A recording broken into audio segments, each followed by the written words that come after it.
It's time for Dixie State University Athletics on Radio Dixie 91.3 KXDS Santa Clara. DSU Athletics on Radio Dixie 91.3 is brought to you by Ken Garff St. George Ford Lincoln, your neighborhood Ford dealer. We hear you. And now, it's time for DSU Athletics. Welcome to another great Dixie State Trailblazer pregame show here on Radio Dixie 91.3. I am your great host, Martin Kelly. I will be the lone man on the call today, as it is my duty and my job to give you the broadcast of Dixie State versus Grand Valley State here on Radio Dixie 91.3. Let's jump into it real quick here with Grand Valley State winning their last game 52-7 over Norwood College. They moved to 5-0 on the record and 3-0 in the Great Lakes Athletic Conference. They are tied for first in that conference play. Numbers for them last week, this team played outstanding. I can say that. They're ranked second in the country. They're one of the top Division II teams in the land. This is going to be a good contest for Dixie State. This is going to be a good contest for them overall. They ran the ball 26 times, 143 yards, and 3 touchdowns, and then passed the ball for 15 yards, 341 yards, and 3 touchdowns. That was just in one game alone. This team has been blowing out teams. Average win for this team is above average score for a win for this team is above 16.5 points. They come in, they play offensively, sound mind football. Then defensively, they just put the run together and the defense together, and it's just all perfect on that end. Defensively, this team has 79 tackles, 1 sack, 3 fumbles, 4 interceptions. They played a pretty soundful game against Norwood College. Norwood College, not a very good team, even though they're in the Great Lake Athletic Conference with Grand Valley State. This conference is not one of the best conferences, though it has some great teams. Ferris State is another team in the top 25. Grand Valley State's been a very soundful team going back to the days of Brian Kelly, where he won 3 national championships there and won 3 conference championships there in Grand Valley State.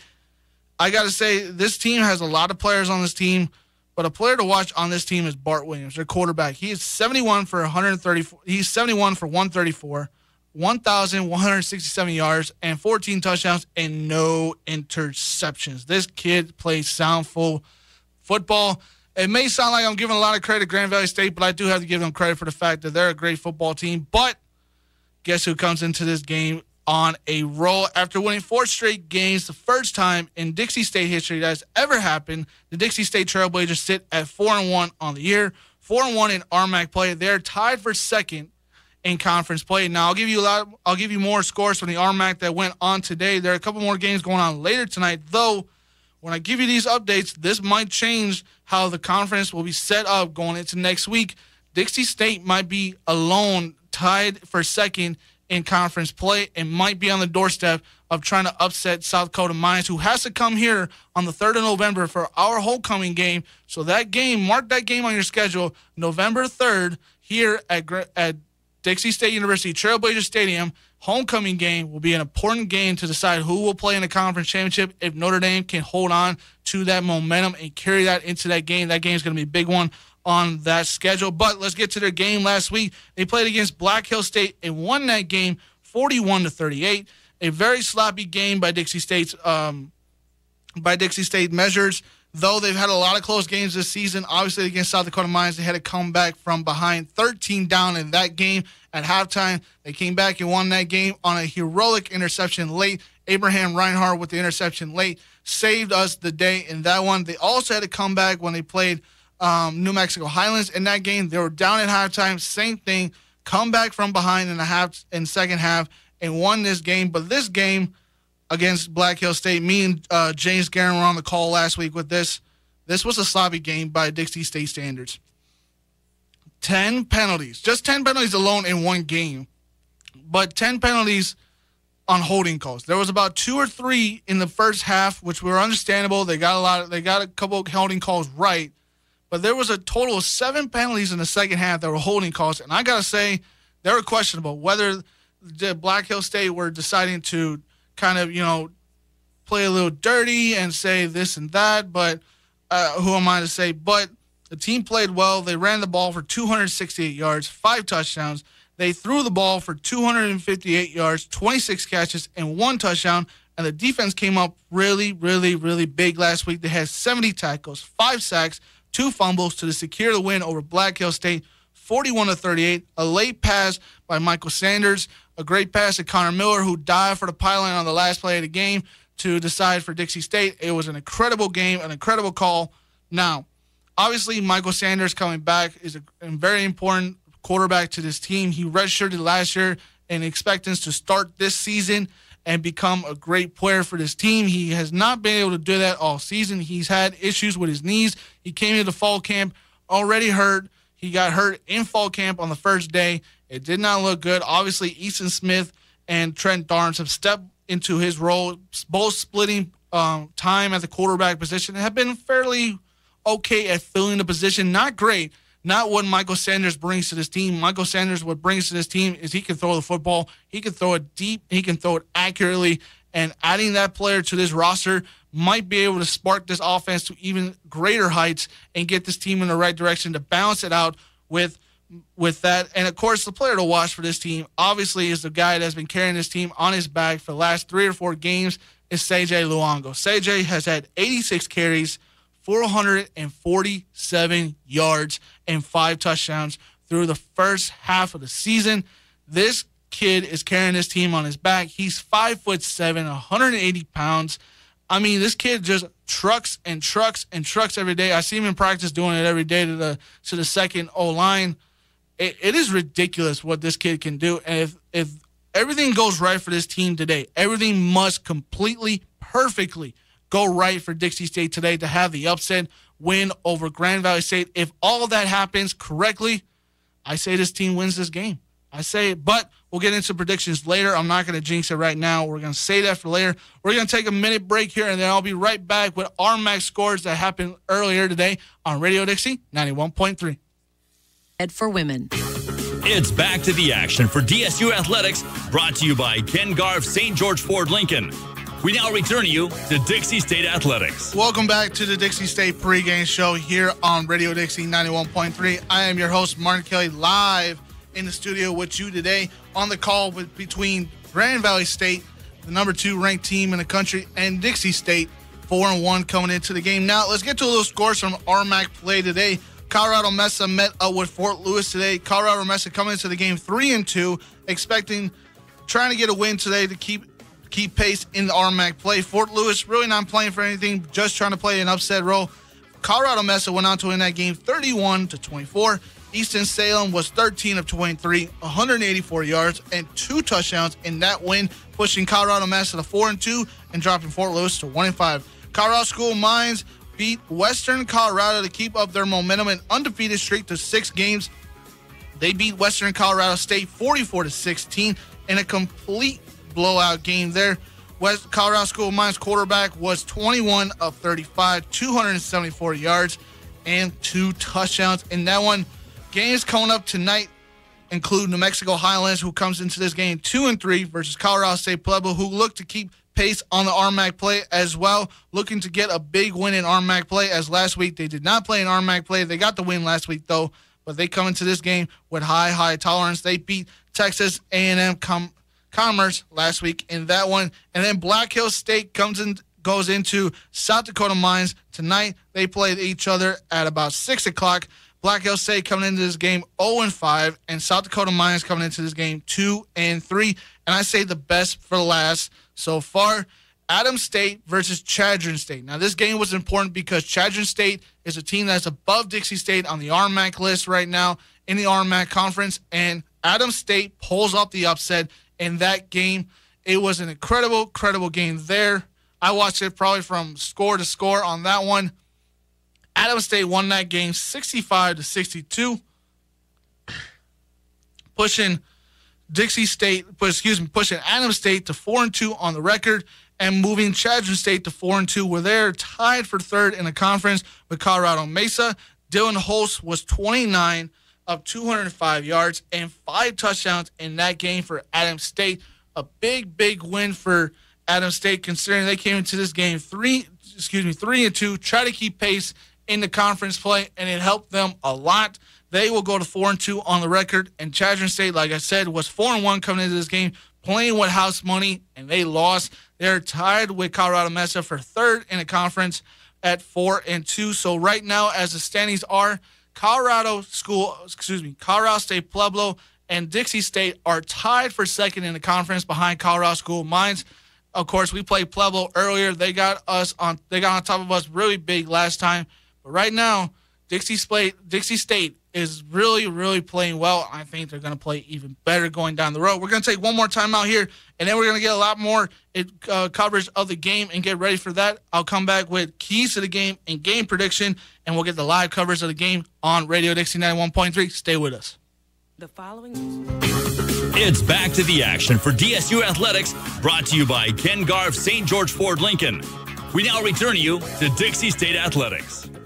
Welcome back to Radio Dixie 91.3. I am your host, Mark Kelly. Going to be here on the lone today on the call between Dixie State University versus Grand Valley State University in a great game today between both teams. Grand Valley State, as I said, coming into this game 5-0, 3-0 in their conference play. They are number 2 ranked in the country in Division II play. Dixie State comes into this game 4-1 and 4-1 and tied in RMAC play. Right now, they're tied for second in that play. Let's get to a little key predictions, keys to the game in this game, and a game prediction by me. Keys to the game is just for Dixie State is to have fun. Have fun. You have nothing to lose but everything to gain. In this game, you have nothing to lose considering that it's not a conference game. So if you lose this game, it's not going to hurt your chances in the conference play. But everything to gain right here is that the respect and the desire for this team to be ranked. First time in Dixie State history that could ever happen. If this team wins this game, they can go 5 wins straight. That's never happened in Dixie State history. They can get probably some votes or possibly sneak into the bottom of the top 25 in Division II play. That has never happened in Dixie State history. Again, nothing to lose when it comes to the RMAC, but everything to gain when it comes national-wide respect, and this can mean a lot. No big penalties in this game. No big penalties, no big penalties, no big penalties. I say it every week, but yet it happens. I believe it to 100%. If this team stays penalty-free today, it's going to mean a lot of things for Dixie State, and they might be able to pull the upset and play for Dixie State. Just play for us here at St. George. We believe you guys. You guys are the comeback kids. You guys give us all we can have here at Dixie State. We've had some great games this season so far. It did not start off the way we wanted it at the beginning, but the last 4 games have been so stellar, so much fun to watch. It has been a great start to the season. Again, play for Dixie State. You guys got the momentum going into this game. You guys mean a lot to us here. I promise you, no matter what happens, we still got your back. There's a lot of football to play left. This team is meaning a lot. Now let's get to my prediction before we try to get coverage of the game here. I say Dixie State wins. I know that's a little bold because they're the underdog coming into this game, but 4 wins straight, 4-1 in RMAC play. I believe in this team. I believe that they're tough enough. They're physical enough. I believe they have enough talent on both sides of the ball to play very well. I think this game is really, really close. It comes down to the wire. I predict a 38-35 win for Dixie State. They'll move on to 5-1. And they'll be 4-1 in RMAC play. This team has got it. I believe it. They're going to have the momentum going into this game. I believe Dixie State will win this. We're going to take a final timeout here and be back with live coverage of the football game between Dixie State Trailblazers and Grand Valley State Lakers here on Radio Dixie 91.3.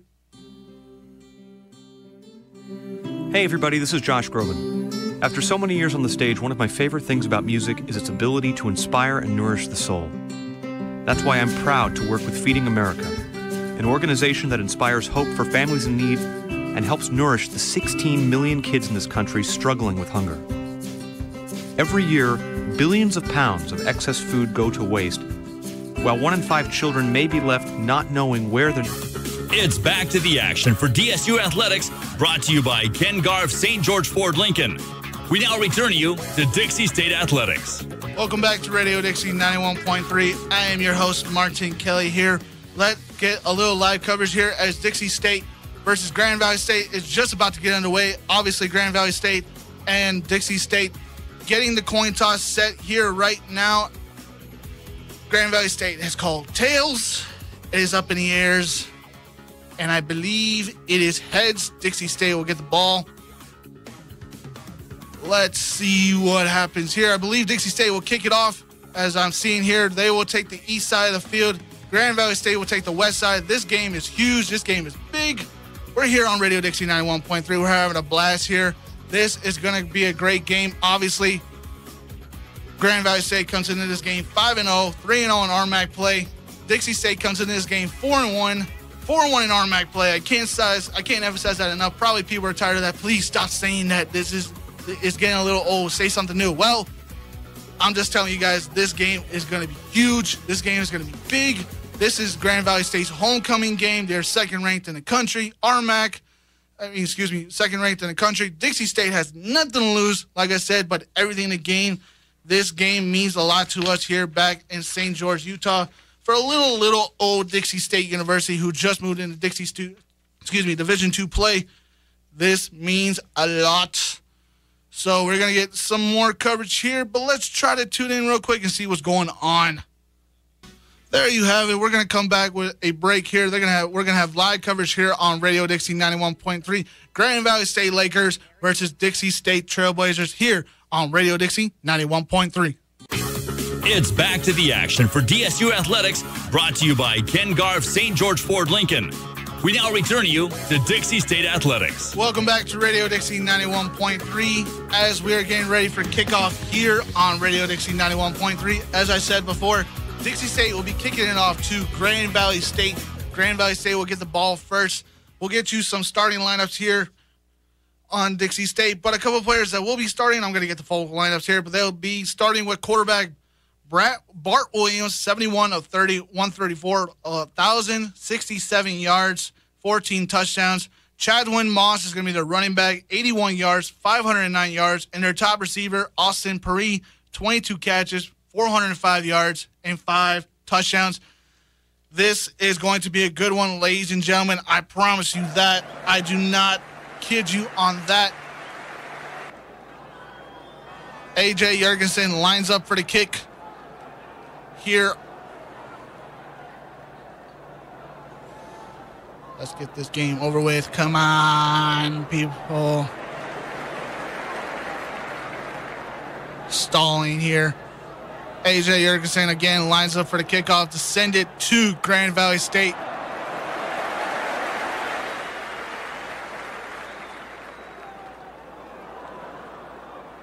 Let's see what happens here as I'm just rambling on the radio as we speak. AJ Jorgensen sends a deep kick down the field.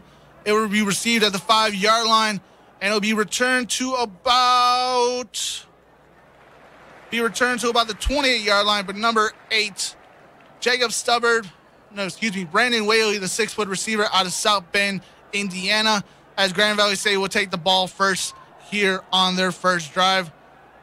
Again, number 6, Bart Williams leads them out to the field, 6'6" quarterback out of Grand Blanc, Michigan. This kid has an arm. This kid has a cannon. 14 touchdowns, no interceptions. Again, he has thrown for 1,167 yards.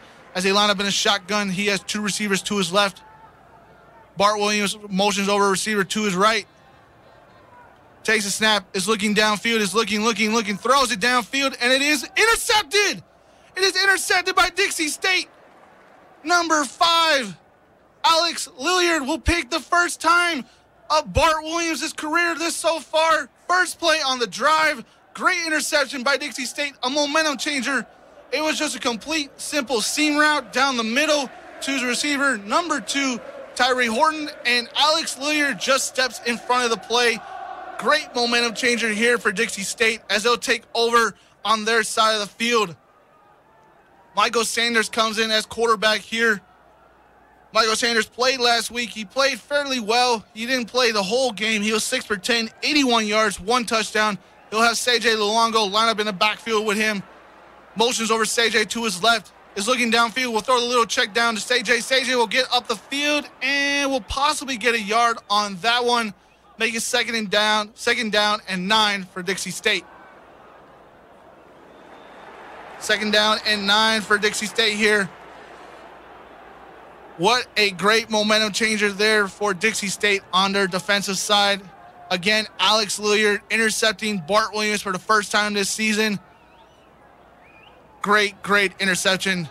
Michael Sanders will line up in the shotgun again, has CJ Luongo to his right.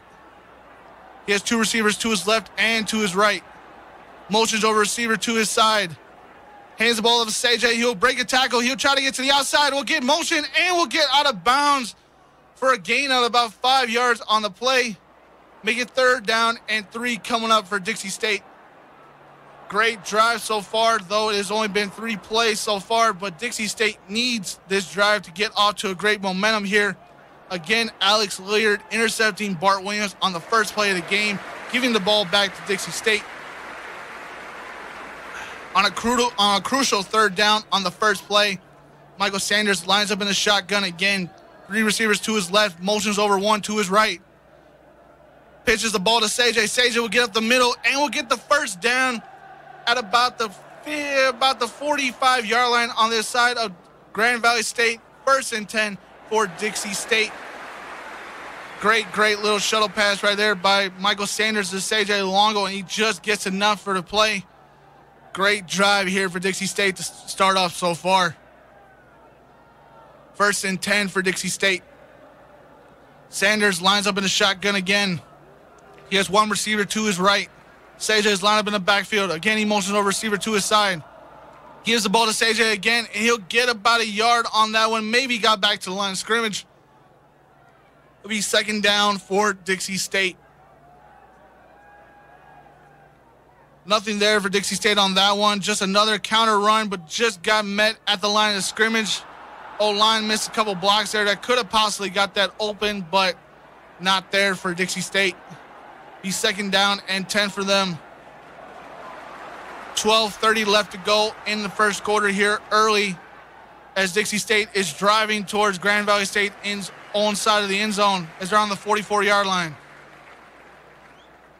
Sanders motions over CJ out of the backfield, hands the ball to Lawrence Starks, and there will be a flag.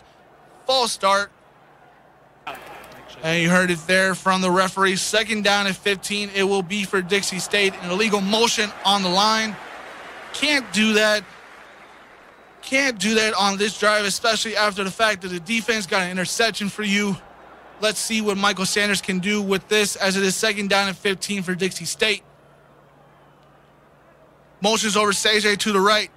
Takes a snap, looking downfield, will throw the ball, and it'll be caught at about the 43-yard line. Was caught by number 88, Giovanni Sanders, a freshman receiver, 6 foot, 175 pounds.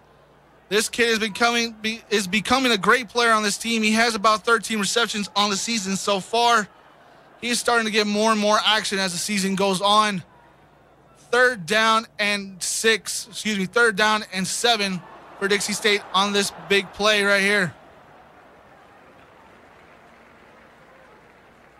Sanders motions over CJ to the right. Motions over another receiver to his side of the right field. Xavier Smith was the motion man. Takes a snap. Throws it, and it'll be incomplete. Was looking for the screen pass for Lawrence Starks. And it'll be 4th down for Dixie State after intercepting the ball early in the game. They'll go on a 3-and-out here on their first drive. Just a little simple screen pass. Sanders did really not have a lot of time to get that set up and just went down and threw the ball incomplete. Dixie State will line up for the punt formation here as Josh Carlson will line up for the punt. He had 2 block punts last week in the win against Black Hill State. He'll try to avoid that today here as Grand Valley State is sending the pressure. The punt is away, and there is a flag.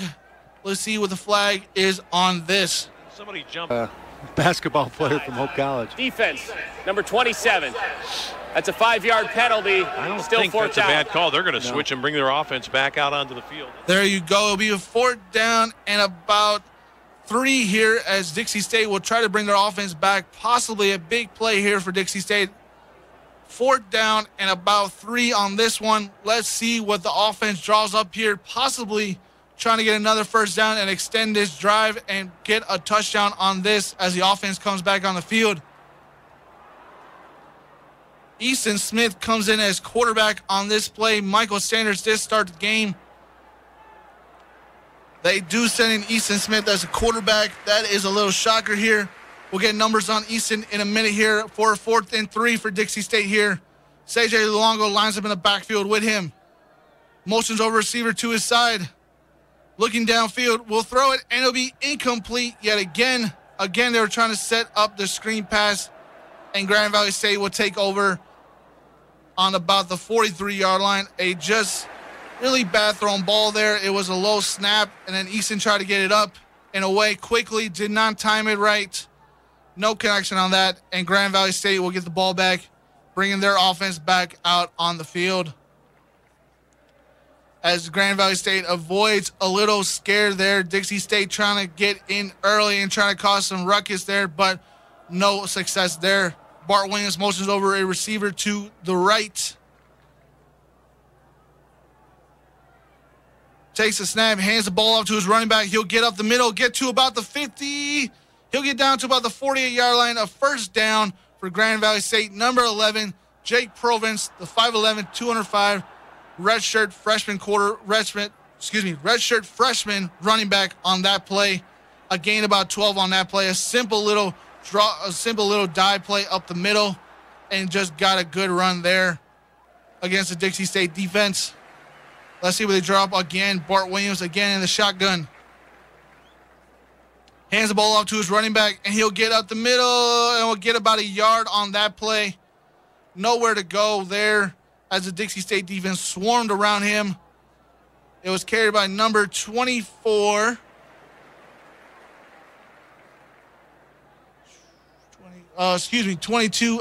Alvin Kane Vesley, the 5'10", 225 redshirt freshman out of Michigan City, Indiana.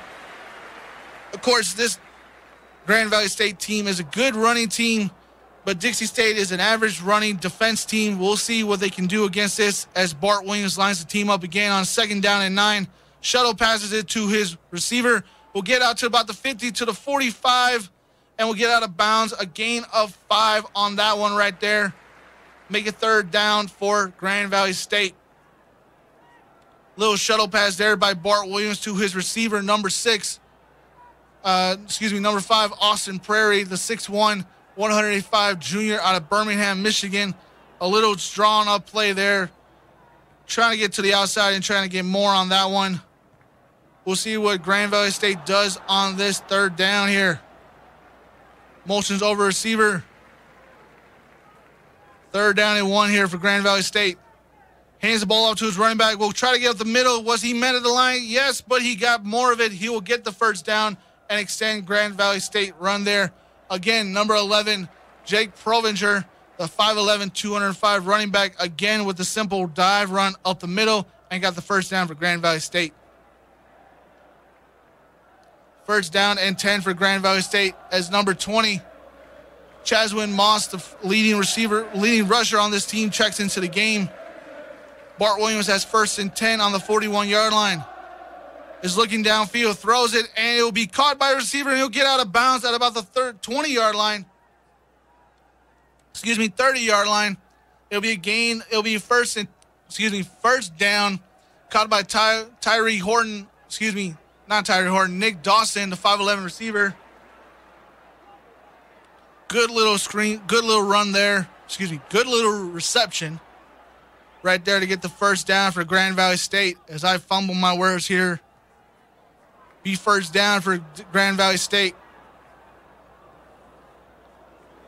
Bart will hand the ball off to his running back, Chaswin Moss, and we'll get nothing on that one. We'll get back to the line of scrimmage. Be 2nd down and 10. No gain there by Grand Valley State. Make it 2nd down and 10. 8:18 left to go in the 1st quarter here. Simple dive play up the middle again. Got no gain. Be 2nd down and 10 as Bart Williams lines up in the shotgun.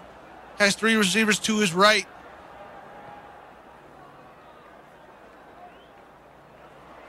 Takes the snap. Looking downfield. Throws the ball deep, and it will be incomplete. Broken up by Abraham Reinhardt there. Again, he was trying to connect with Nick Dawson, the 5'11 receiver, for a deep seam route up the middle. Try to get into the end zone early. Be 3rd down and 10 for Grand Valley State. As I look at the replay, just a good thrown ball there. Abraham Reinhardt able to get his hand in the middle of that one and break up the play late. Be 3rd down and 11 for for Grand Valley State. Bart Williams lines up in the shotgun again. Takes a snap. Is looking downfield. Throws the ball deep, and it will be caught. It was caught for the touchdown. Number 5, Austin Party, the 6'1" receiver, will get the touchdown early for Grand Valley State as he leads this game pending PAT 6-0 here against Dixie State. Good thrown ball by Bart, and it just put it right where his receiver can go get it. Beautiful catch there by Austin Perry. Again, a pending PAT here. Number 53, J.J. McGrath will put it up, and it is good. 7-0 early in the first quarter. Grand Valley State on top of Dixie State. We're going to take a quick 60-second timeout here and be right back with more on Radio Dixie 91.3. You're listening to Dixie State Athletics, brought to you by Ken Garff St. George Ford Lincoln at 145 West Hilton Drive in St. George and at stgeorgeford.com. Ken Garff St. George Ford Lincoln, your neighborhood Ford dealer. And the title sponsor for the action for DSU Athletics, brought to you by Ken Garff St. George Ford Lincoln. We now return you to Dixie State Athletics. Welcome back to Radio Dixie 91.3 here live in the studio. As I am alone on the call here as Grand Valley State kicks it back off to Dixie State here. It will be received at about the 9-yard line by Simpson. Simpson will get up the middle and will get to about the 20-yard line where Dixie State will start their next drive here. A quick score by Grand Valley State early in the first quarter here to put them up 7-0. Bart Williams completed about 4 or 5 of his passes on that drive, including the touchdown throw to the end zone to Austin Party, his leading receiver on the team. Great throw there by Bart Williams. Great catch by Austin. Let's see what Dixie State can do on their next drive and possibly try to tie this game here early in this one, as Michael Sanders again will come back out as the quarterback for Dixie State here. Motions over receiver. Takes the snap. And will get met in the backfield. CJ, he handed off quick to CJ and got met in the backfield. A loss of 5, making second down and 15 for Dixie State. Blown up there. It looked like it was supposed to be a zone read, and it got confusing there. Blown up immediately, and CJ took the loss there as Michael Sanders just handed it to him on a panic move. Be second down and 15 for Dixie State. Second down for Dixie State here. We'll shuttle pass it to CJ, and we'll get about 2 yards on that one. Make it third down and 12 coming up for Dixie State. Just try to run a simple little shuttle pass there to try to get anything on that play there. Did not go that well. There's a flag on the play. And this is just a situation. There wasn't a hard count or anything like that. It was just a little over anxious on the blitz and getting across. Offsides was called on Grand Valley State. They'll move the ball up 5 yards. It will make it second down and 10. Second down and 10, making it a scratch over for Dixie State. Let's see what they can do with a new fresh down here as they line up in the shotgun. Blitz is coming to hand the ball to CJ. CJ makes a man miss and will get about 3 yards on that one. Make it third down and 7 coming up for Dixie State here as they trail Grand Valley State 7-0 with about 6:15 left to go on the clock. A little drawn up play there, halfback draw, and CJ made one man miss but could not make the other man miss. Got tackled about after a gain of 3. Third down and 7 coming up for Dixie State on this second drive of the first half. Michael Sanders lines up with trips to his right. Motions over CJ to the left. Takes the snap. Is looking downfield, he will throw the ball and it'll be caught by Xavier Smith. And he'll get the first down at about the 35-yard line. Great little run, great little pass right there from Michael Sanders to Xavier Smith as they go in a no quick huddle here. Try to get back to the line. Be first down and 10 for Dixie State. Michael Sanders throws the ball again, and it was incomplete. He was trying to look for DeJuan Dantzler there on that one. Flag is thrown. Let's see what the call is here. I'm going to say Grand Valley is Holding. Yeah. Defense number 12. That's a 10-yard penalty. I think a lot of that and has to do with also the an automatic up-tempo. I don't first think down. everybody was lined up.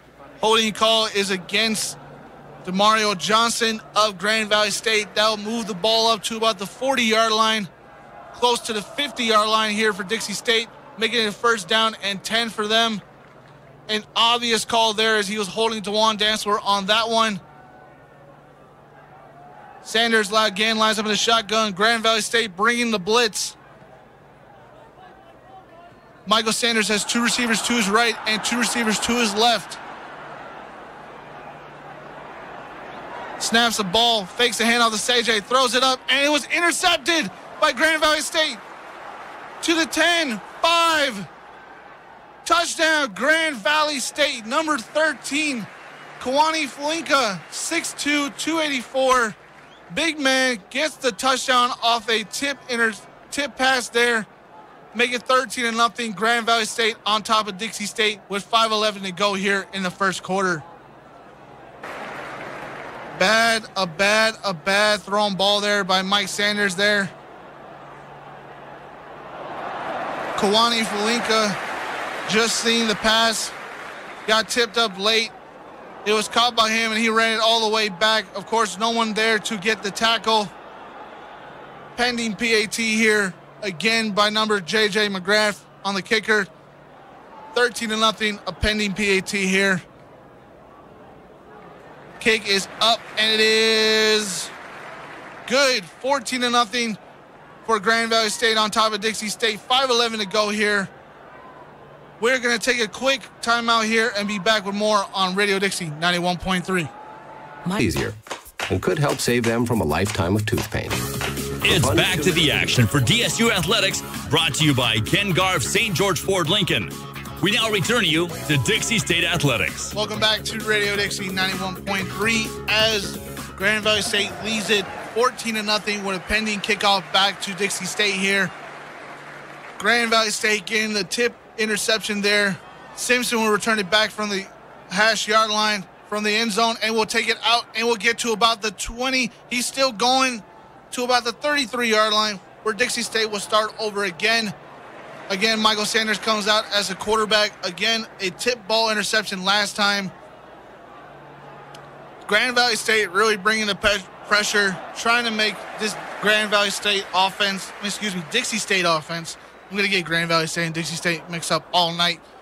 Grand Valley State defense really getting Dixie State offense very uncomfortable, trying to make them feel off balance here, trying to make sure they don't run the system they want to run.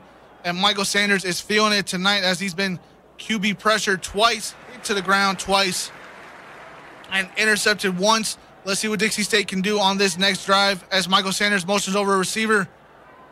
Looking downfield, throws the ball, and it is caught by his receiver, DeJuan Dantzler. He will try to get out from the receivers.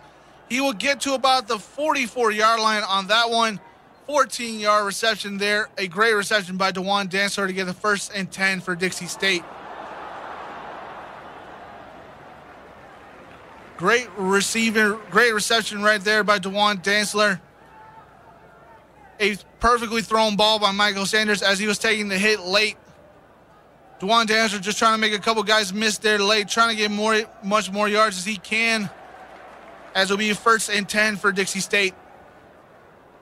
Hands the ball up to CJ. CJ going to try to get up, and we'll get nothing there. We'll lose about 3 yards on that one. Making 2nd down and 13 for Dixie State.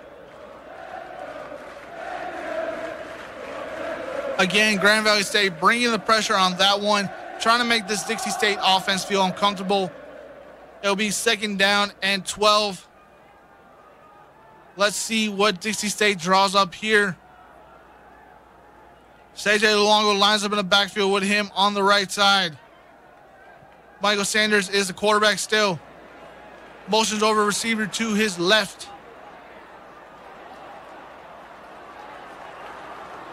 Looking downfield, looking, throws the ball, and it is incomplete. Was looking for DeJuan Dantzler again on that one.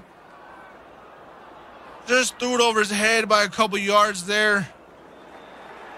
No way for DeJuan Dancer to get that football as he was being covered by Demario Johnson, the 6'1 cornerback is a junior from Hammond, Indiana. 3rd down and 11 coming up for Dixie State on this third drive here of the first quarter.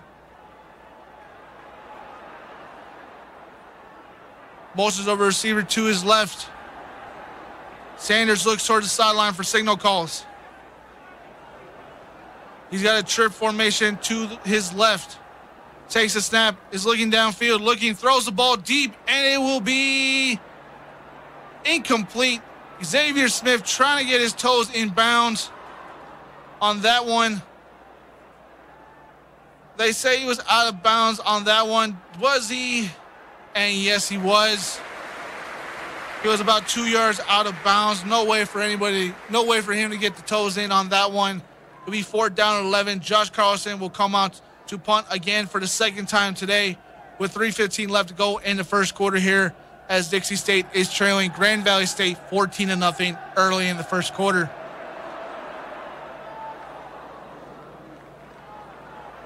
Carlson gets the punt up, and it is away. And it'll be caught at about the 12-yard line. Dawson tried to get away. He will get nothing there, get about 2 yards on that one.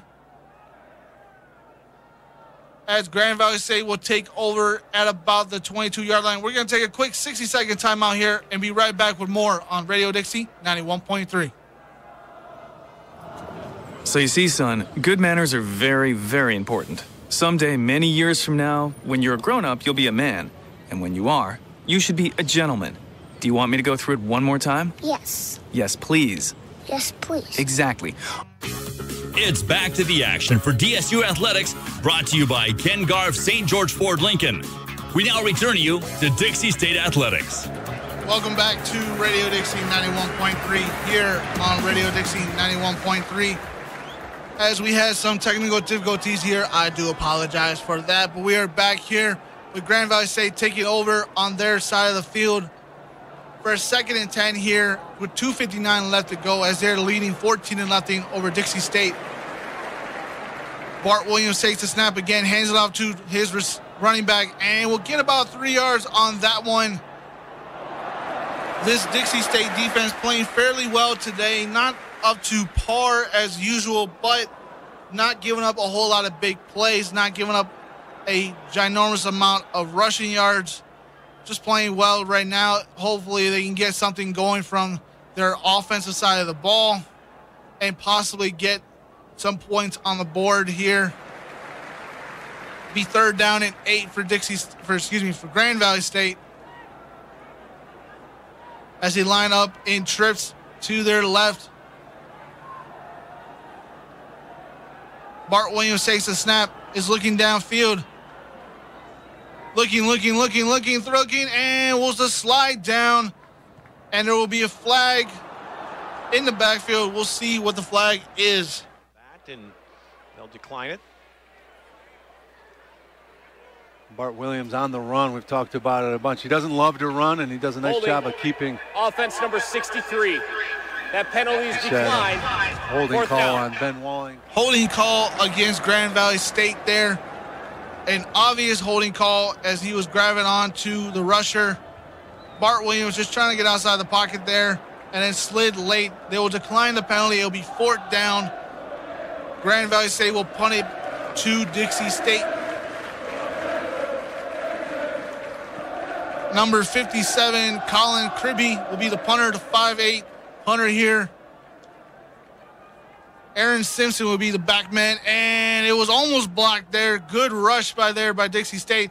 Simpson will fair catch it at about the 32-yard line. Xavier Smith was the return man. He fair catched it, and Dixie State will take over yet again their 4th drive of the first quarter as they're still trailing Grand Valley State 14-0 here early in the first quarter. Let's see what Dixie State can do on this next drive as their first 3 drives were in and out. Easton Smith lines up as a quarterback for this one. We'll get you his numbers in a minute here as he has 1st down, motions over receiver to his left. Hands the ball off to CJ Luongo. CJ gets up the middle, gets a good run here. We'll get to about the 41-yard line, 43, still trucking. We'll get to about the 44-yard line. A great counter run there by CJ Luongo to get outside the numbers and get about 14 yards on the play. Again, we got Easton Smith's numbers here. He is 38 of 65. 58% of his passes have been completed, 592 yards, and 4 touchdowns have been through the air. He has also rushed the ball for 19 times, 36 yards, and 1 touchdown. First and 10 for Dixie State at the 44-yard line. Again, they'll hand it off to CJ, and he'll get met in the backfield. Nothing there. He was tackled by number 3, Brandon McCannon, the 6'3 linebacker. Blew up the play immediately. Again, Grand Valley State bringing the tons of pressure there. Got up the middle and blew that play up in the backfield. Be second down and 13 for Dixie State. Never want to get into situations like this after a great run there by CJ. You get, again, another play and you get negative yards. Never want to be in a long second down, especially when you're playing against this good of a team. Easton motions over another receiver. Is looking downfield. We'll throw the little screen pass and to Lawrence Starks, and we'll get nothing there as he was met immediately. Tyree Horton, the 6'1 linebacker, senior out of Homestead, Florida, met Lawrence Stark immediately at the point of attack. It'll be third down and about 10 for Dixie State, as yet again they're stalling their own drive. We will see what they draw up here on a third down and 10. It will be the final play of the first quarter here. As they will not take a snap, they'll let the clock run out. It is the end of the first quarter here. Grand Valley State leading 14-0. It is third down and 11 for Dixie State as they will switch sides of the field. We're going to take a quick timeout here and be right back with more on Radio Dixie 91.3. My name is Ruth Rusi. I'm a retard. It's back to the action for DSU Athletics, brought to you by Ken Garff St. George Ford Lincoln. We now return you to Dixie State Athletics. Welcome back to Radio Dixie 91.3 here live in the studio. I am Mark Kelly. I am the lone call here tonight. Dixie State trailing Grand Valley State 14-0 here in the end of the first quarter. Start of the second quarter, they will have a third down and 11 here to start on their own 43-yard line. Easton Smith, again, the quarterback, takes a snap. He's looking downfield, throws it up to the middle, and it was almost caught by Isaiah Wooden on that one. It'll be fourth down and 11. Easton just trying to throw it out real quick to a seam route there on the late end, and almost got it there as he got hit late. Isaiah Wooden just stretching out as much as he can for that one. Will not get it. It'll be fourth down 11. Again, Josh Carlson will come out to punt for the third time in this first half here. Again, Dixie State trailing Grand Valley State 14-0. Carlson gets the punt up, and it is a beautiful punt. Get it down to about to the 10-yard line, where it will be first down and 10 for Grand Valley State, their first drive of the second quarter here. Let's get you a little stats here to start with in this game. Obviously, Grand Valley State controlling it a little bit as Dixie State outnumbers them 5-4 on first downs, but rushing yards and passing yards, Grand Valley State outlasts them in that one, as Grand Valley State has 50 yards through the air and 20 yards on the ground, as Dixie State has 18 yards on the ground and 32 yards through the pass. Let's see what happens with those numbers as Bart hands it off to his running back on the first play, and will get about 3 to 4 yards on that one, make it second down and about 6 for Grand Valley State on that one. Handed the ball off to his running back. Chadwin Moss, the leading rusher on this team, has 81 rushes, 509 yards, and 4 touchdowns on the season. This team is not really a running power team, but it uses the run to balance the offense. Bart Williams is really the key to this offense as he has over 1,000 yards so far through 5 games. Let's see what they do on this 2nd down and 6. Bart takes a snap, hands it off to Moss again. He'll be met in the backfield. No, he got away. And we'll get about 2 yards on that one. Make it 3rd down and about 3. Was met in the backfield earlier, but then got away from the pressure and got as many as he could on that one. Again, Moss on the run there. Was met by A.J. Reinhardt in the first time and then got away and got about 2 yards on that one to make it about a 3rd down and manageable for Grand Valley State here. Bart Williams lines up in an empty backfield. Will fling it to his receiver, and he will not get the 1st down as it will be 4th and 2 for Grand Valley State as they'll punt it back to Dixie State. Great stop there by Dixie State's defense to get Grand Valley State offense off the field and give their offense a good field starting position there. Great stop by the defense. Grand Valley State just trying to throw a little quick screen pass there. Got nothing on that one. Colin Cribley again on for the punt. Xavier Smith is in the back. Punt is away and is not a good kick at all. And it'll be out in Grand Valley State territory at the 43-yard line where Dixie State will take over for a 1st and 10 on that one. Not a good punt. He did not get it all on that one. Cribley just missed it there. Snubbed it, and it'll be good field position for Dixie State. 1st down and 10 for them as they're trailing Grand Valley State 14-0 with 12:30 left to go in the 2nd quarter. Again, Easton Smith comes out as quarterback. Has 4 receivers to his right. CJ motions over to behind him. Takes a snap. Fakes a handoff to CJ. We'll get up the middle. We'll get to about the 20. We'll get up to about the 32-yard line, but there is a flag on the play. Let's see what it is. Team. There's no foul for illegal formation. There was not more than 4 in the backfield. It'll be 2nd down. No flag there as they pick it up late.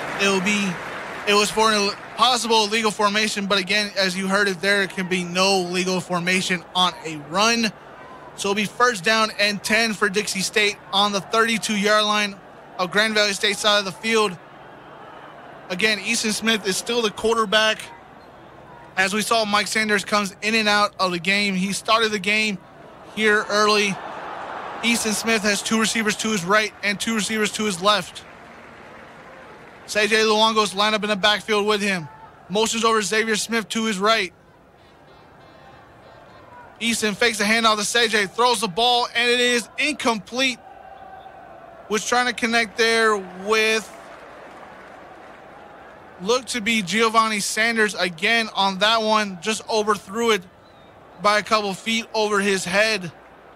A good design pass there, but just not, Easton just did not just get, Easton didn't get enough of that one to get it to Giovanni Sanders on that one.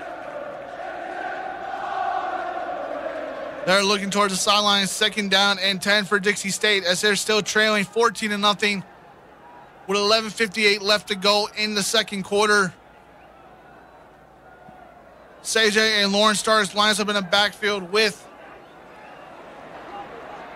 Easton, and was there a timeout call? Let's see. Grand Valley on top by the score 14-0. Bob, while doing some research. It was a timeout taken by Dixie State there. They'll talk this one over. Again, it'll be 2nd down and 10 for Dixie State. Again, they're trailing Grand Valley State 14-0. Easton Smith trying to connect with Giovanni Sanders on the last play there. Did not get connected there, as it is a cold one up there in Allendale, Michigan, as this is Grand Valley State's homecoming game. This will be one of their last 2 games out of non-conference play for them this season. And this will be the only non-conference game for Dixie State this season. as they'll come back home next week to play Western State Colorado next week here at Trailblazer Stadium. Let's see what's going on here. Easton is still at quarterback. Let's see what the offense draws up here as they line up for a 2nd down and 10. Easton has a receiver to his left and to his right. Hands the ball to CJ. No, it'll be a trick play up the middle. Isaiah Wooding gets it. He'll get out to the line. No. He'll get about a gain of 7 on that one. May have possibly got a gain of 4. A good little design trick play there, but not really anything going there for Dixie State. As it'll be 3rd down for Dixie State here. Let's see what they draw up here on a 3rd down. Easton motions over another receiver to his left. It was Xavier Smith. Takes a snap. Looking downfield, throws it to Xavier Smith. He'll get up to about the 30, to the 25. It'll be down at the 19-yard line. 1st down and 10 for Dixie State there. Great thrown ball right there. It'll be 1st down and 10 in a good position. Xavier Smith, the 5'10", 175 junior transfer from Los Angeles. And a great reception there as he got extra yards after the catch to get the 1st down and more for Dixie State. Mike Sanders will check in as quarterback again. Has 2 receivers to his right. Motions over another one to his right as well. Grand Valley State bringing the blitz. Throws the ball deep and no one was there. Threw it to the corner of the end zone, and nobody was there on that one. It'd be 2nd down and 10 for Dixie State. Michael Sanders expecting his receivers to go to the corner of the end zone, and no one was there. Not a really good ball thrown by Mike Sanders on that one. Let's see what Dixie State draws up on 2nd down and 10 here on the 20-yard line. Sanders has 2 receivers to his right. Motions over tight end to the line. Takes a snap. Is looking downfield, throws it to the end zone, and it is dropped. It was caught first, then dropped. It was caught by Devin Osborne, the sophomore receiver, the 6'7" one, a.k.a. Megatron. He had it for a minute, then dropped it late. He's had issues with dropping balls late this season so far. He leads the team in that category. He has already 3 drop balls, and that was his 4th of the season. Went on a little corner post route there and just dropped it late.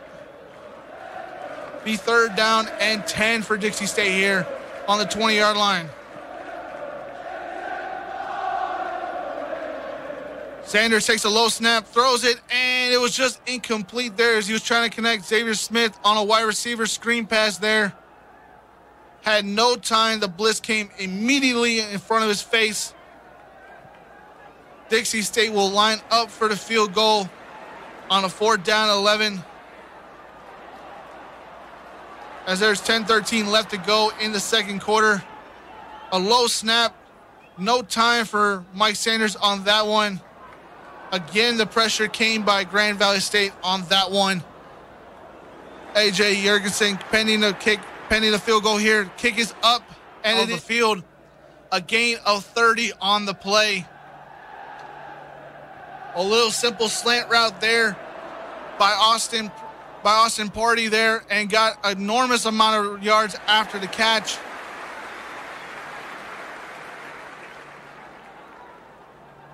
First down and 10 for Grand Valley State here. Bart has trips to his left. Is looking downfield, looking. Throws it deep down the end zone, and it is... Oh, it was almost intercepted there. It was dropped at the last minute. 19, J.T. Anderson, the senior defensive back, had it for a second there and dropped it late. Bart Simpson trying to connect with his receiver on those little streak route down the middle of the sideline. Had it for a second there by JT and dropped it late. Could have been yet another momentum changer in this game. Let's see what the Grand Valley State does on the 2nd and 10. Motions over receiver to his right. Bart looking downfield, throws a little check down to his receiver. He'll get up the middle of the field and will get a gain about 12 yards on that one. Number 11, again, Jake Provinger, the 5'11" running back, sliding out into the flat and got a good run up the middle there. It'll be a gain of 12 yards on that one. It'll be 1st down and 10 for Grand Valley State on their own 31-yard line. Feeling the pressure, he throws it again.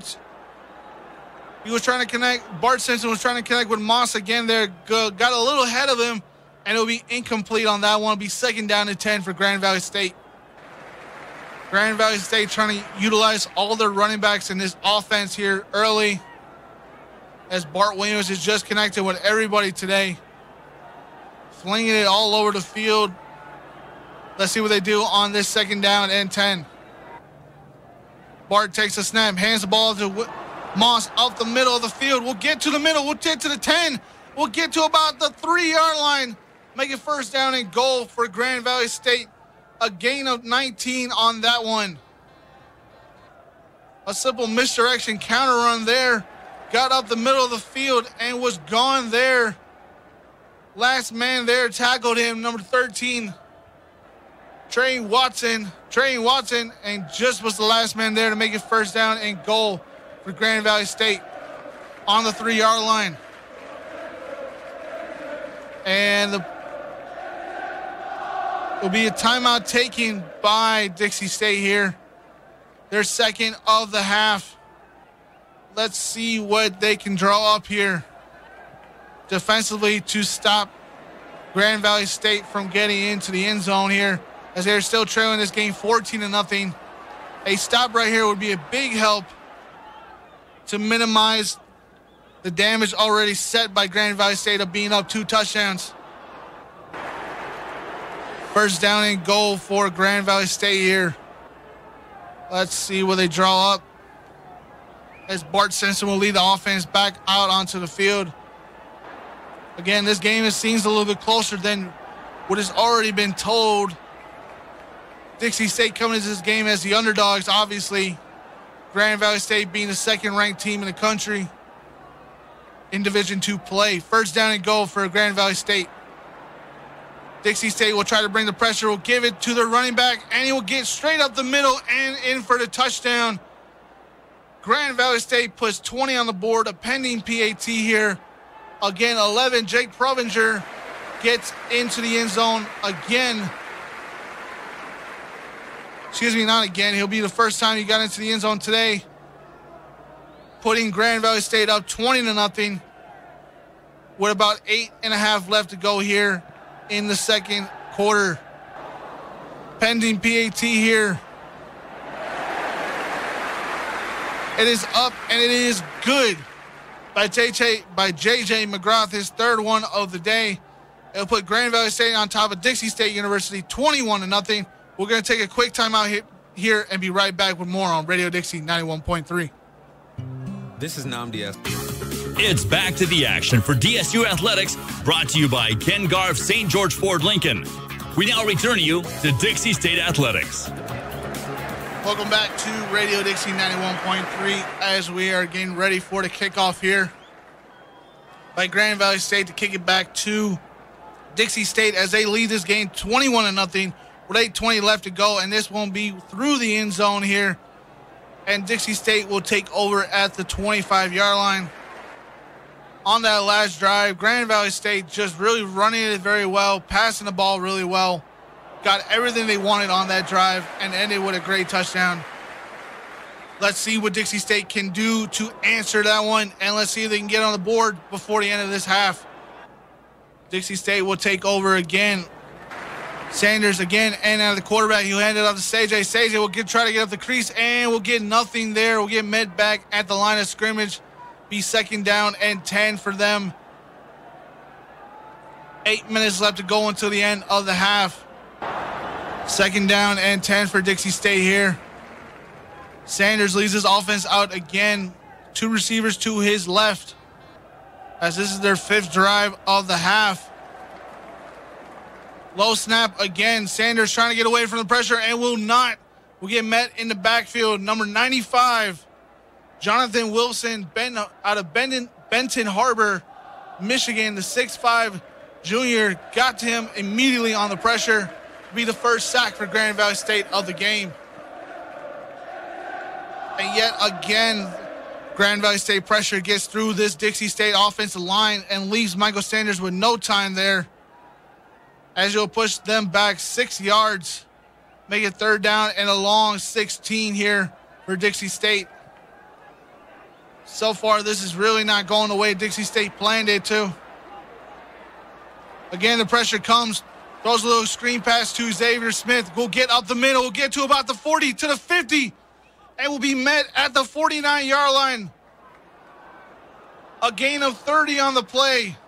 Be 1st down and 10 for Dixie State here. Great little call there to give the screen pass to Xavier Smith. Got out the middle of the field and just passed by everybody on the defense. It was tackled late. Dixie State fumbled the snap there and will just take it down for a sack. Yet again, another botched snap there. Low snap. It'll be 2nd down and 15. Again, Dixie State shooting themselves in the foot after a great pass. They just 1 big step, 2 steps backwards. 1 step forward, 2 little steps backwards, and it's not helping this offense at all. Let's see what Sanders can do on a 2nd down and 14. Motions over, Xavier Smith to the right. Another low snap. Throws it deep down the field, and it was incomplete. Was trying to connect with number 43, Quintero Yoshiwana. A good thrown ball there, just got broken up at the last minute there by number 2, Tyree Horton of Grand Valley State defense. Let's see what Dixie State can do on a 3rd down and 14. As they have completed 3 of their possible 3 out of 6 here so far in this game. Takes a snap. Sanders yet again feeling the pressure. Hands it off to Sage Longo on a little screen pass. Will get up the middle of the field and possibly got the 1st down. Let's see where they'll mark it. It will be 4th down and about 2. Again, the screen passes are working for Dixie State. I don't know why they don't just keep calling them. As we have an injured player down on the field for Grand Valley State. It'll be about 4th and 4 for Dixie State here. They got 5:30 left to go in the 2nd quarter here. We'll see if we can give you a number on the player down. We believe it's possible. 34, Amari Jensen, the 6'1" D lineman for Grand Valley State. Got hurt on the play. Never want to see somebody get hurt. Obviously, no matter what color jersey they are wearing, he'll get off the field on his own power. Good to see that. It'll be 4th and 4 for Dixie State here. Will they go for it? We're going to see. My gut says they will probably go for it to try to get some momentum going towards the 2nd half. As Michael Sanders will come out as the quarterback again. It's funny to say that, as you know, we keep talking about how all these quarterbacks keep changing. It's funny to say every time who's going to be the quarterback for this team. Grand Valley State bringing the pressure on this one on a 4th and 3. Let's see if Dixie State can complete it. Blitz comes, and it was complete, by DeJuan Dancer. It'll be a 1st down for Dixie State on the 37-yard line. DeJuan Dancer on a little curl route there. Sanders got the time and completed it there DeJuan Dancer almost got away there for possible more yards. A great little play there by Dixie State to keep the drive alive. Sanders has 2 receivers to his right and 2 receivers to his left. CJ lines up in the backfield with him. Grand Valley bringing the blitz yet again. Throws it, and it will be incomplete as Michael Sanders was hit late on that one. It will be 2nd down and 10 for Dixie State. Tyree Horton on the blitz there. Grand Valley State basically almost every play is bringing the blitz here, and Dixie State is just getting swarmed at the line. Really no time for Michael Sanders or Easton Smith to throw the ball, really. And it's really interrupting their flow. As it'll be a 2nd down and 10 here for Dixie State. And Michael Sanders will take the final timeout of the half for Dixie State, frustrated on the signal calls and try to see what was going to be called. Again, as I mentioned, Grand Valley State bringing the pressure every play. It seems like whether it's a covered blitz or a just basic all-out blitz, putting 7-6 guys in the box and really not giving enough time for Dixie State to set up their offense and try to get a flow here in this game as they usually do. But this is nothing new of Dixie State. We've seen them have drives where they get stalled, and somehow, some way, they find some magic in the second half. Right now, they're trailing at about the half. They're down 21-0 with 4:37 left to go. We'll see if that spark magic that they have in second halves can come back and help them out in this one. But right now, they have to focus on this drive and possibly getting some points on the board as Michael Sanders lines up for a 2nd down and 10. Hands the ball off to CJ, and it'll be met at the line of scrimmage. Nothing there late. There seems to be a fumble on the play. It was recovered by Grand Valley State, but no, the linemen are saying he was down. It'll be 3rd down and 10 for Dixie State. Again, the running game is really not getting anything going this so far, as they've only had about 18 total yards on the ground. And of course, CJ Longo was down on that one, so there'll be no no fumble on the play. Dixie State will get the ball on a 3rd down and 11. Motions over CJ to the right. Sanders throws the ball and is complete by, again, Xavier Smith, who get up the field and try to get a possibly 1st down here. It'll be dependent on the mark. It'll be 4th down, but Dixie State is going to go for it with 3:30 left to go in this second quarter. Xavier Smith, again, his 3rd reception on the day.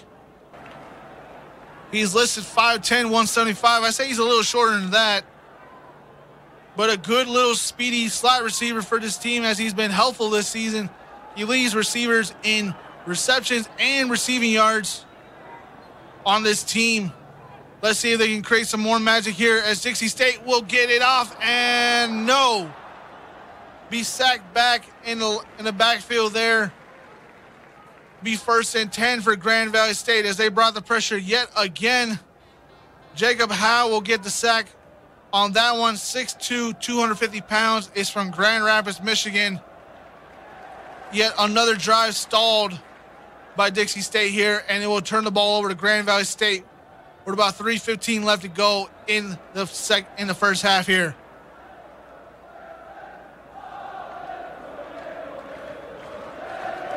First down and 10.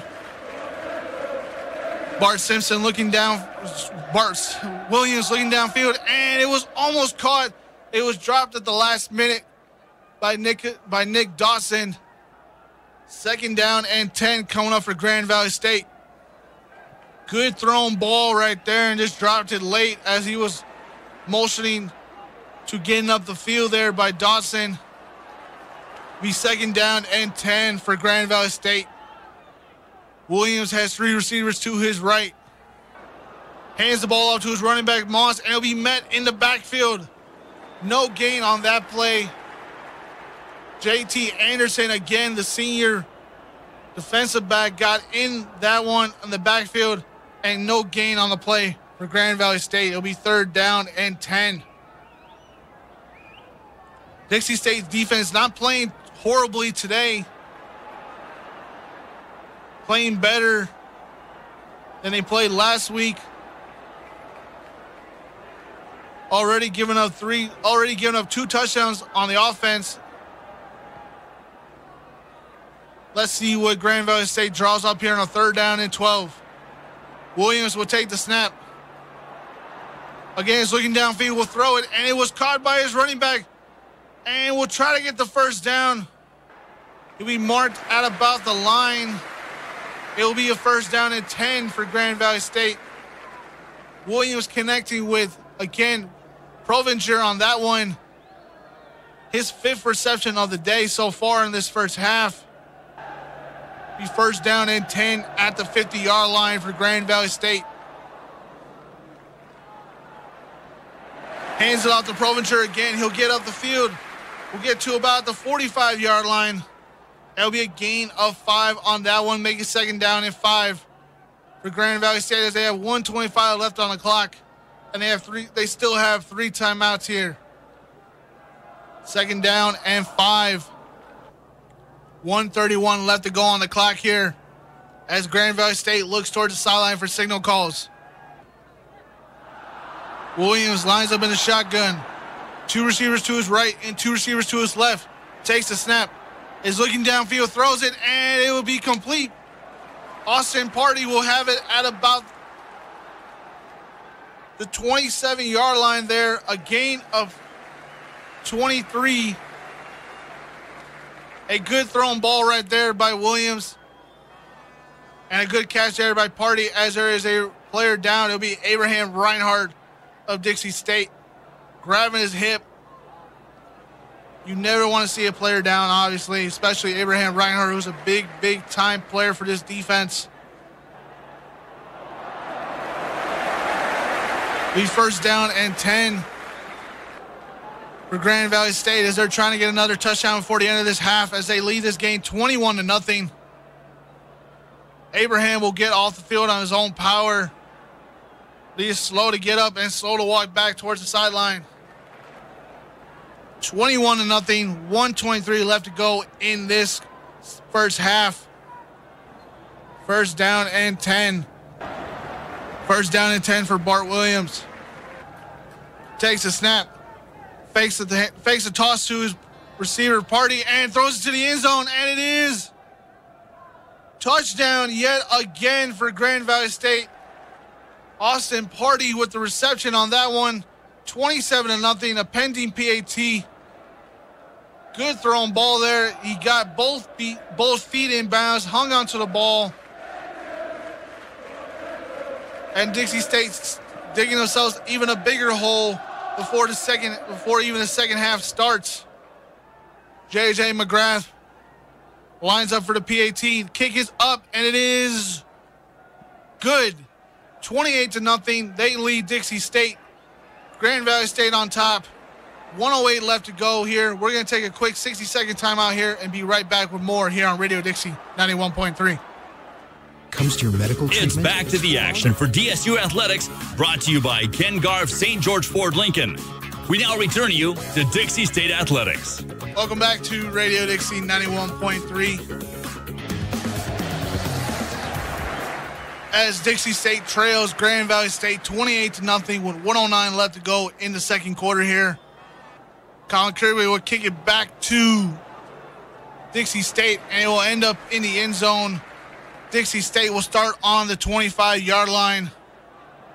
Again, Grand Valley State doing whatever they wanted on that last drive there in a quick no-huddle offense. Tried to score late before the end of the half. Dixie State looking very confused on both sides of the ball, not getting enough pressure on the quarterback.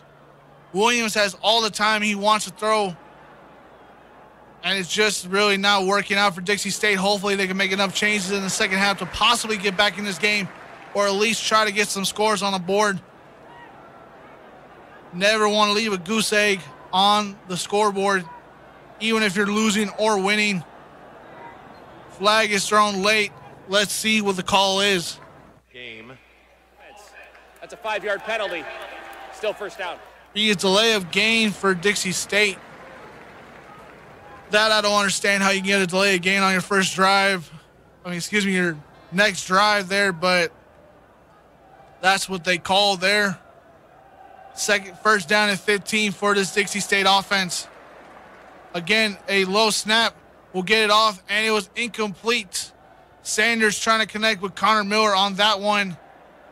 Connor Miller having himself a game last week with 3 touchdowns, 2 rushing and 1 receiving, as he was the leading man on the Wildcats call last week against Black Hills State. Let's see if they can try to draw some of those plays or more screen passes as they have worked so far in this offense. Second down and 15 for Dixie State. Hands the ball to Sage. Sage is going to try to get up the middle and will get nothing there. Possibly a gain of 2. It'll be third down for Dixie State with about 55 seconds left to go until the end of this first half.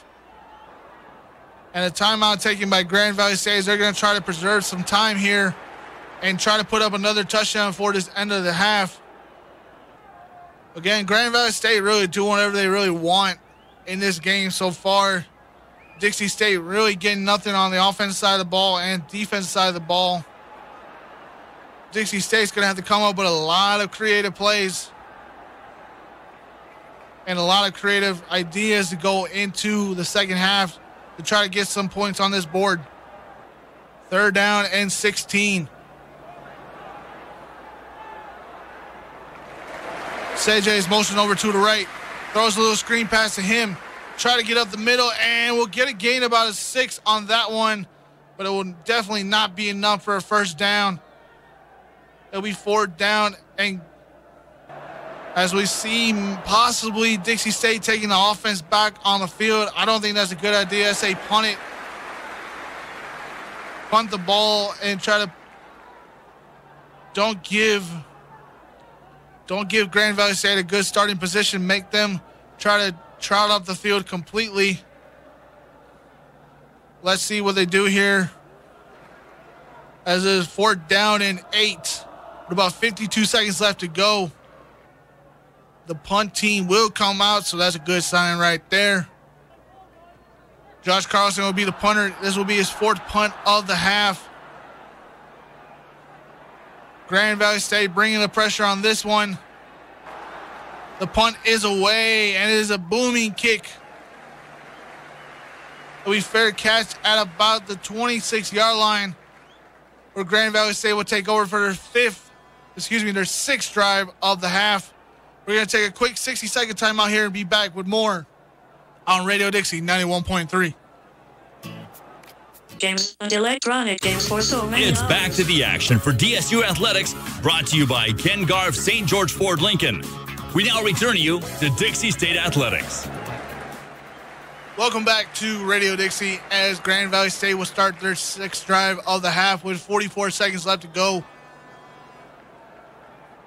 Williams takes a snap, will throw it to his running back, Provinger, and will get a gain about 5 yards on that one. As it'll be second down and 5 with 38 seconds left to go. And Provinger been a busy guy so far in this first half. Majority of throws and runs have been in his direction, utilizing him a little bit more than they would with Moss, who is their leading rusher on this team. Second down and 5 for Williams. Takes a snap. Was looking downfield, looking. Throws the ball and incomplete. Was looking for number 81, Pete Sender, their leading tight end. And there is a flag on the field. Let's see what it is. For Nick Dotson in the seam on the right side, he got bumped off his route, and then Bart didn't have anywhere else to go, and you see the holding call on the outside. Offense number 78. 10-yard penalty from the We've seen Bart Williams utilize. Holding call against the line, Calvin Graves. Definitely got the hold right there as Williams was flushed out of the pocket and just trying to find something there. It'll be second down and 15 with 32 seconds left to go here in the first half. Williams lines up with 2 receivers to his right and left. Throws the ball down deep field and will be caught. It'll be down at about the 45-yard line in Dixie State territory. Nick Dawson again with the reception. right down the middle, no one within 2 yards of him. Good thrown ball there by Williams. 26 seconds left to go. There will be a flag here. Let's see what it is. Legal procedure. Yeah.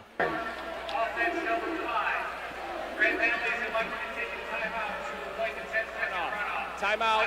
Grand Oh, there we go. There's the explanation. Legal formation there. Mike Packard, the leading referee on this one.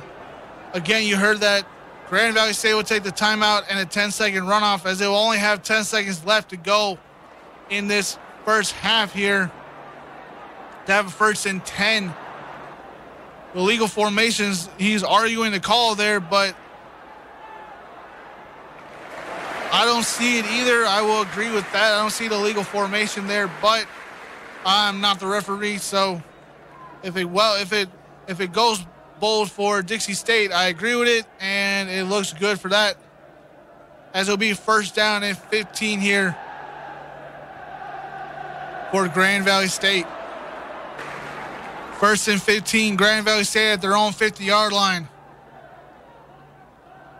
Leading this game 28-0, and the referees are still debating something here. Looks like they're debating where the ball is going to be at, but they agree where it is right now. They agree with it as it is right now. Again, 1st down and 15 for Grand Valley. Williams takes the snap. He's looking downfield. Will get away from the pressure. Throws it, and it will just be incomplete. Flag should be thrown for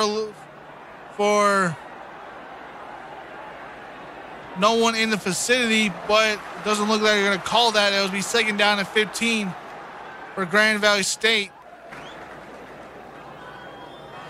15 seconds left to go here, as there's still more confusion as Grand Valley State is slow to the line. Williams will have 2 receivers to his right and 2 receivers to his left. Dixie State brings 4 men. Will get to the quarterback. No, Williams will throw it long, deep down the field, and it is almost caught there. Incomplete. Be 3rd down and 15. Was trying to connect with Nick Dawson on that one yet again. Trayvon Watson in there late to get the ball out of his hands. And Alex Lilliard there as well, the guy who had the interception early in the 1st quarter. We will see what Grand Valley State can do, as this will be the last play of the 1st half here. They rush for and will get to him. Anthony Yarbrough on the sack. It'll be his 5th sack of the season, and that'll be the end of the 1st half here, as Grand Valley State leads this game 28-0 going into the half. We'll take a 2-minute timeout here. Be right back with Trailblazer Halftime Show here on Radio Dixie 91.3. Hey kids, let mom help with your science. It's back to the action for DSU Athletics, brought to you by Ken Garff St. George Ford Lincoln. We now return you to Dixie State Athletics. Welcome to the Trailblazer Halftime Show here on Radio Dixie 91.3. Obviously not going the way we wanted so far here, as Dixie State is trailing Grand Valley State 28-0 here at the end of the half. Couple updates, stats on the game so far. Grand Valley State leading in almost just about every category. 1st downs, they have 11-9 to Dixie State. Rushing yards, they have 46 rushing yards to Dixie State 7 yards. And passing yards, Grand Valley State leading 203 yards to 111 yards against Dixie State. Just really not going the way we wanted so far in this 1st half. Obviously, we would have expected a better game here, but we're not getting that so far here, as again, Grand Valley State leading Dixie State 28-0 here. Let's look around the RMAC here, shall we? We got scores from earlier today. Colorado Mesa beats Fort Lewis 31-24, taking Colorado Mesa to 4-2 on the year. Colorado School Mine stays perfect as they beat Western Colorado University 44-16, a big win there to keep themselves on top of the RMAC. Adams State and Chadron State, the best game of the day so far. Adams State taking them into a complete wild shootout, 65-62. Games on now include New Mexico Highlands and Colorado State University. Pueblo, they're in the first quarter as Pueblo is leading that game. And Black Hills State and South Dakota Mines are in action as well. South Dakota Mines leading that game as well over Black Hills State, who played Dixie State last week and lost a close one, 41-38. Really not much to say. Obviously, we're not winning this game, and it's really been a slow day here. Let's look at some other Dixie sports that went on today. As the volleyball team was in action today, and they lost in a complete shutout game today by Metropolitan State. University of Denver lost 3 games to nothing. They won yesterday over Chadron State 3 games to nothing, but today they lost three games to nothing, pushing their record to 14-4 and 9-2 in RMAC play so far in that season. That is going on there. Soccer played yesterday. Let's see what they did. They fall to 3-7-1 on the record, 1-5-1 in conference play. They lost to Colorado School Mines there. They lost 1-0, a lone score in that game. Their next game will be the 7th tomorrow against South Dakota Mines on the road there. And what did the women's soccer team do? Let's see about that. They lost as well yesterday to Colorado Christian 2-0. They'll be on the road yet again. They'll be at Colorado School Mines Sunday at 1:30. Both games can be seen on live video and live stats. We're going to take a quick timeout here and be back with more on the Trailblazer Halftime Show. This is you over. It's back to the action for DSU Athletics, brought to you by Ken Garff St. George Ford Lincoln. We now return you to Dixie State Athletics. Welcome back to Radio Dixie 91.3. Here live on Radio Dixie 91.3. Here again alone in the studio, Martin Kelly, as I am here on the call for Dixie State University versus Grand Valley State University. And it's not going away so far we expected it. I expected a little bit of a closer game. I expected Dixie State to come out a little bit more aggressive, a little bit more hungry to get into this game. So far, that has not been the case. As we look at some highlights here, Grand Valley State really going anywhere and everywhere they wanted to go on the field, rolling up and down on this field, scoring as many touchdowns as 4 on this Dixie State on this Dixie State defense, and just putting the pressure on Dixie State University to kind of play comeback from behind in this game. We will see if Dixie State can make some changes, but moving on to their side of the ball, really Dixie State not doing what they want. They are really trying to play catch up because of being down so far in this game. And because of that, they're trying to really pass more and try to force the ball into situations where it really shouldn't. And because of that, they had an interception early in the game that led to a touchdown. And again, a lot of drives so far stalled, and after big plays, and then you take one step forward and take 2 steps backward, is not really helping out with that. And if Dixie State wants to get back in this game, now I'm not saying it's completely gone, but if they can get back in this game, they got to change the offensive style. They got to get a little bit more of a balanced attack. Grand Valley State is obviously bringing the pressure every time, so get out, quick more passes. Try not to set up long passes. Try to set up quick little slants, little screen plays, something quick, something easy to force this Grand Valley State defense to get back on their back on their heels and try to step backwards. And if they do that, possibly they can get back in this game. Dixie State's defense, I think they really got to throw the blitz at it. At this point, there's really nothing to lose.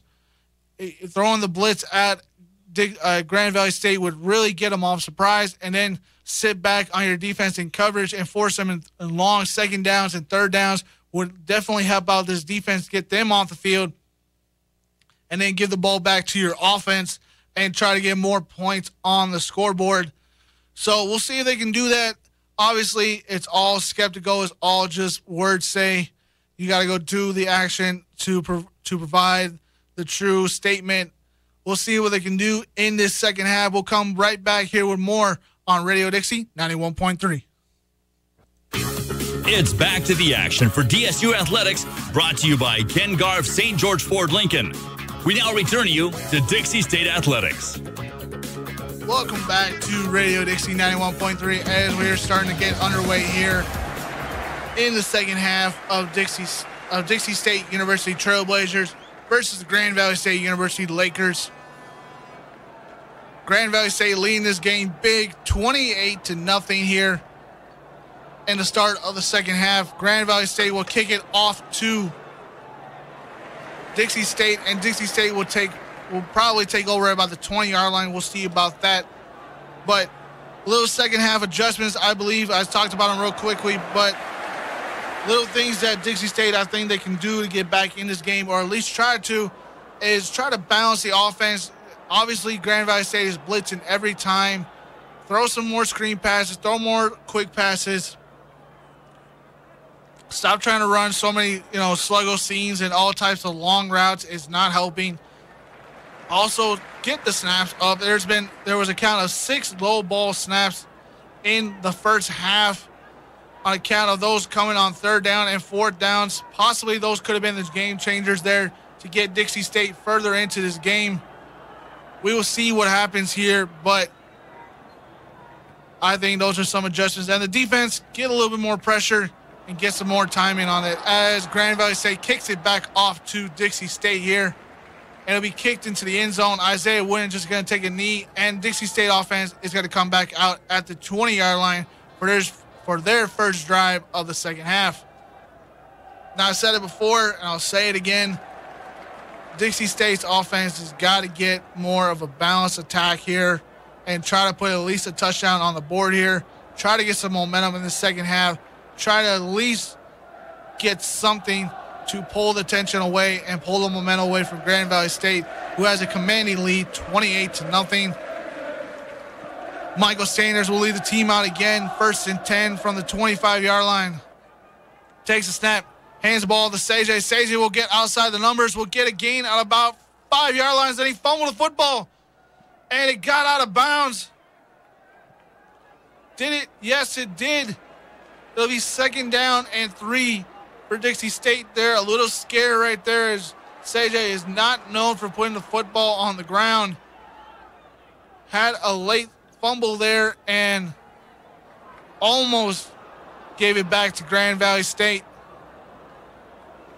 As he completely lost the football there, and it was just being bounced around towards the end there, and it was landed out of bounds, and it will go back to the offense here for 2nd down and 3 for Dixie State. Grand Valley bringing the blitz. Xavier Smith on a catch, and it'll be out of bounds at about the 41-yard line for Dixie State. On a little out route right there to give Dixie State the 1st down. Good little throw there by Michael Sanders. 14 minutes left to go in this second half. But I think Dixie State listened to me during the halftime show because they're doing exactly what I said, trying to balance the offense and trying to get a little more action going. 1st and 10 for Dixie State. Fakes the handoff to Seiji Longo, and Sanders throws it. It'll be incomplete to Giovanni Sanders there. Almost had the ball there late. Sanders trying to fit it into a tight hole there. Almost was batted down at the line as well. Kawani Figueroa, who had the touchdown earlier on the defensive side of the ball, almost had that one, went right through his hands. And it'll be 2nd down and 10 for Dixie State here. CJ and Lawrence Starks lines up in the backfield with Michael Sanders. Motions over to Lawrence to the left. Michael throws the ball, and it'll be caught by Giovanni Sanders, and it'll be down at about the 44-yard line. Connor Miller on the reception there as a flag flies in late. Sanders having all the time he wants, and Connor Miller catching that ball late, almost juggled it out of his hands.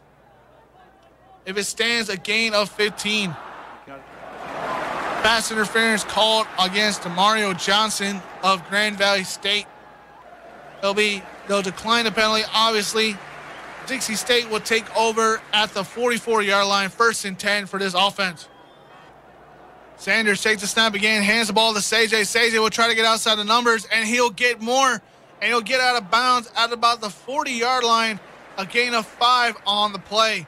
2nd down and 5 coming up for this offense. And this is what really Dixie State needed to do in the first half. Try to balance the offense out, as I keep saying it, but an emphasis on it because this should have been the game plan coming into the game. I agree with the fact that you wanted to come out swinging and try to throw the ball a lot and try to get them off Grand Valley State's heels, but it didn't work. So it looks like Dixie State is finally trying to find a way to balance the offense out and try to get some points on this board. 2nd down and 5 for this offense. Gives the ball off to CJ yet again. He'll try to get up a hole, and he'll get just about a yard on that one as his helmet comes off late there from CJ.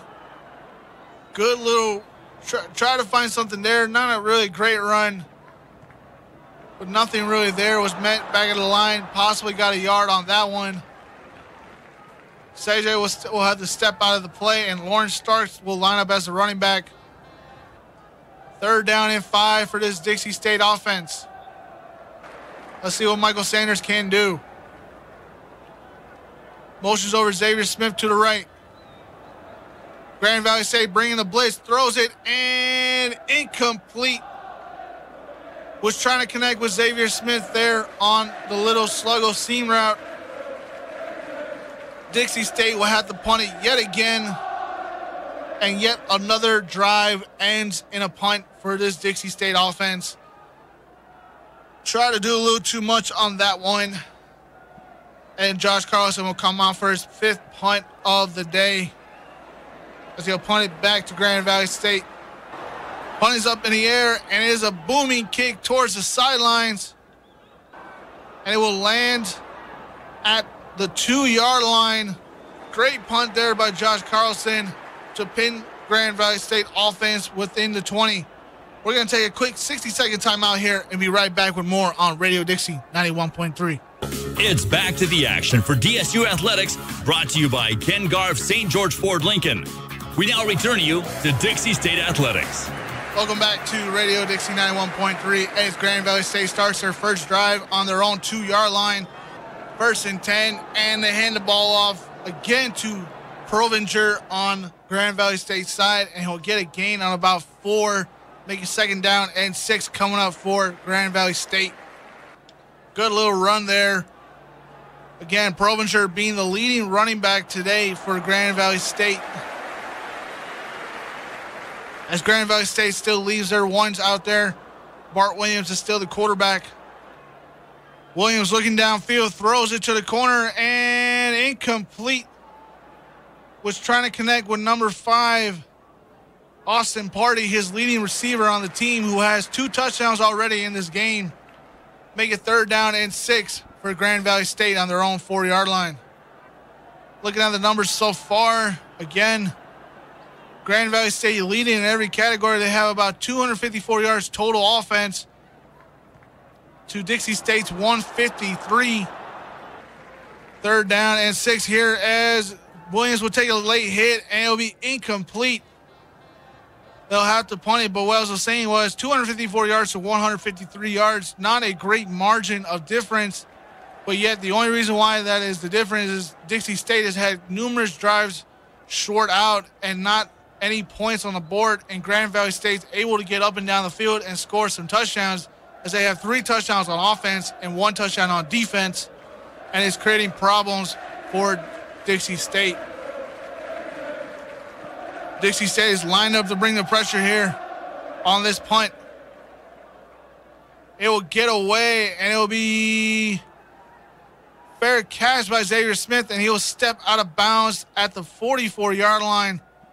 That's where Dixie State will start their 2nd drive of the half. Let's see what they can do on this drive as they try to get some points, something going on offense, as they're still down 28-0 here with 10:57 left to go in this 3rd quarter here. 1st down and 10 for this offense. Michael Sanders is still the quarterback. Takes the snap, hands it off to CJ. He'll get up the middle, and he'll get a gain on about 5 yards. It'll be 2nd down and 5 coming up for this offense.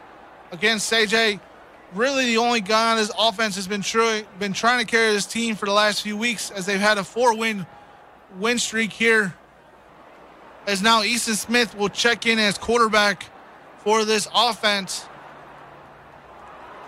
CJ really doing a lot of the leading this season so far, as Easton will motion him behind him.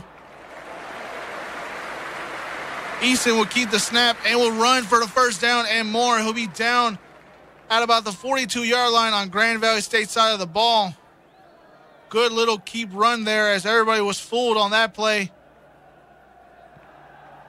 Easton has run the ball a couple times this season. Of course, both quarterbacks have run it this season, both him and Trent Darms. Not a lot of carries, but Trent does lead quarterbacks. But Easton brings a little bit more of an option style running quarterback in this offense. And I think Dixie State should stay with him for now, as Grand Valley State will bring the blitz on first down and 10. Hands the ball to CJ yet again, and he'll get nowhere on that one. He's swarmed up in the backfield. He'll make a second down and about 12 for this Dixie State offense. Grand Valley State showing every time on every play they're bringing the blitz. And I don't understand why Dixie State don't check out of it, try to get a little slant patterns, 5 in, 5 out yard patterns. Try to get something to where they're getting Grand Valley State off their toes. But I guess I'm just a reporter here. Lawrence Starks and CJ Longo line up in the backfield. Hand the ball to Lawrence again. He'll get up the middle and will get a gain about 2 yards. We'll probably get back to the line of scrimmage, as it will be third down for this Dixie State offense. Again, Grand Valley State brings the pressure, swarms to the ball, not letting Dixie State do what they want, as it will be third down and 10. Let's see what they draw up on this play. Easton takes the snap. Is going to do a design run, and we'll get nothing there. We'll just get met at the line of scrimmage. Be fourth down and 10. Yet again, another drive stalled by Dixie State on their own end. And Josh Carlson will come out to punt it yet again. Josh Carlson leads, obviously, the team out for yet another punt, his 5th punt of the day. It is a booming kick, and it will land at about the 22-yard line, where Grand Valley State will take over yet again, as they still lead 28-0. We're going to take a quick 60-second timeout here. We'll be right back on Radio Dixie 91.3. It's back to the action for DSU Athletics, brought to you by Ken Garff St. George Ford Lincoln. We now return you to Dixie State Athletics. Welcome back to Radio Dixie 91.3, as Grand Valley State will take over at their own 22-yard line, first down and 10. And they hand the ball off to Moss, and he'll get about 12 yards on the rush. A little counter run there by Moss. Chaswin Moss, as Grand Valley State still leads this game 28-0 with 7 minutes left to go in this third quarter here, as they are trying to put this game completely away on this drive. Williams to his receiver, and it'll be caught at about the 40-yard line. It'll make it about second down and 2. Again, Austin Party, the 6'1 receiver, yet another catch, his 7th catch of the day, I believe. His 6th catch of the day, Second down and 2 coming up for his Lakers offense. Takes a snap, throws it again to him. It will actually throw to Nick Dawson, and he'll be on the reception, and he'll get a first down for Grand Valley State. A little crossing route there by Nick Dawson will get out to the sidelines and will complete it. Make it first down and 10 for Dixie State. Williams in the shotgun. Takes the snap, is looking downfield, is looking, scrambles outside the pocket, throws it, and it'll be caught again by Nick Dawson at about the 35-yard line of Dixie State side of the ball. Side of the field. Williams just steps outside the pocket and finds Nick Dawson completely wide open. Throws it to him, and he steps out of bounds real quick before getting hit. It will lead to a first down and 10 for this Laker offense yet again. Williams will take the snap. Hands it off to Moss yet again. He'll be met in the backfield by number 42, Wes Moyai. Dixie State swarming to that one right there. Moss really not being a total player in this game, shall I say, being the fact that Provinger is the leading running back today, and Moss has been completely sworn every time he steps on the field. Not getting really the runs that he wants. Second down and 11 for this Laker offense. Williams will take the snap yet again. Will feel the pressure. Throws the ball on. It'll be incomplete. Just throws it out of bounds. Felt the pressure right there and got away from it. And it'll be third down and 11 for this offense. He was trying to find Nick Dawson yet again. Trying to complete it there as there's 4:36 left to go in this third quarter. Third down and 11 coming up for this Laker offense. As they're still leading 28-0, trying to put this game away completely right here. Hands the ball up to Moss. We'll get up the field and we'll get the first down and more, and we'll get to about the 20-yard line. First down and 10 coming up for this Laker offense.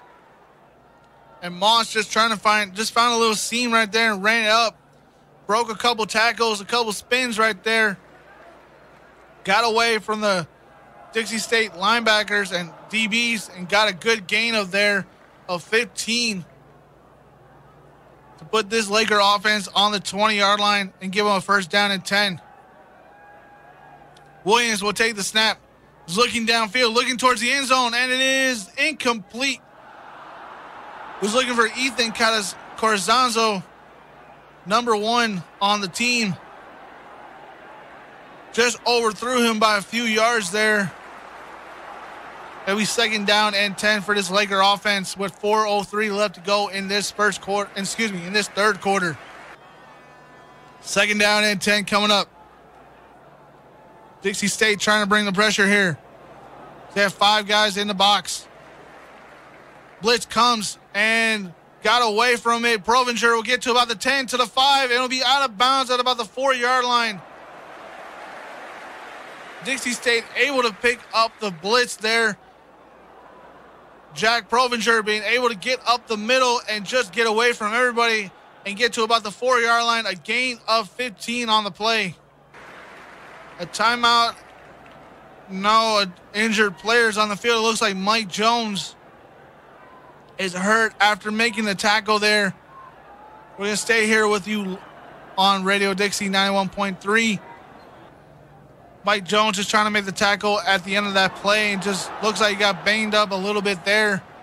As the trainers are out there to see what's wrong with him, as he will get up under his own power and will be taken towards the sidelines. Again, 3:52 left to go in this third quarter.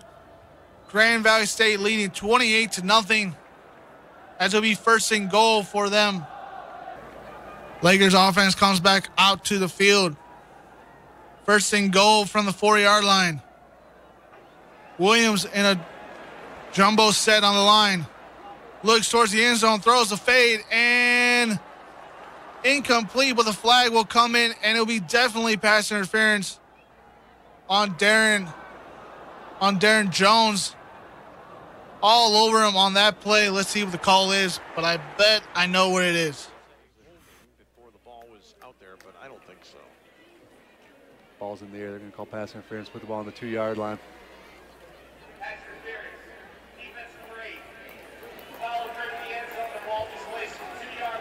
Haven't talked too much about our.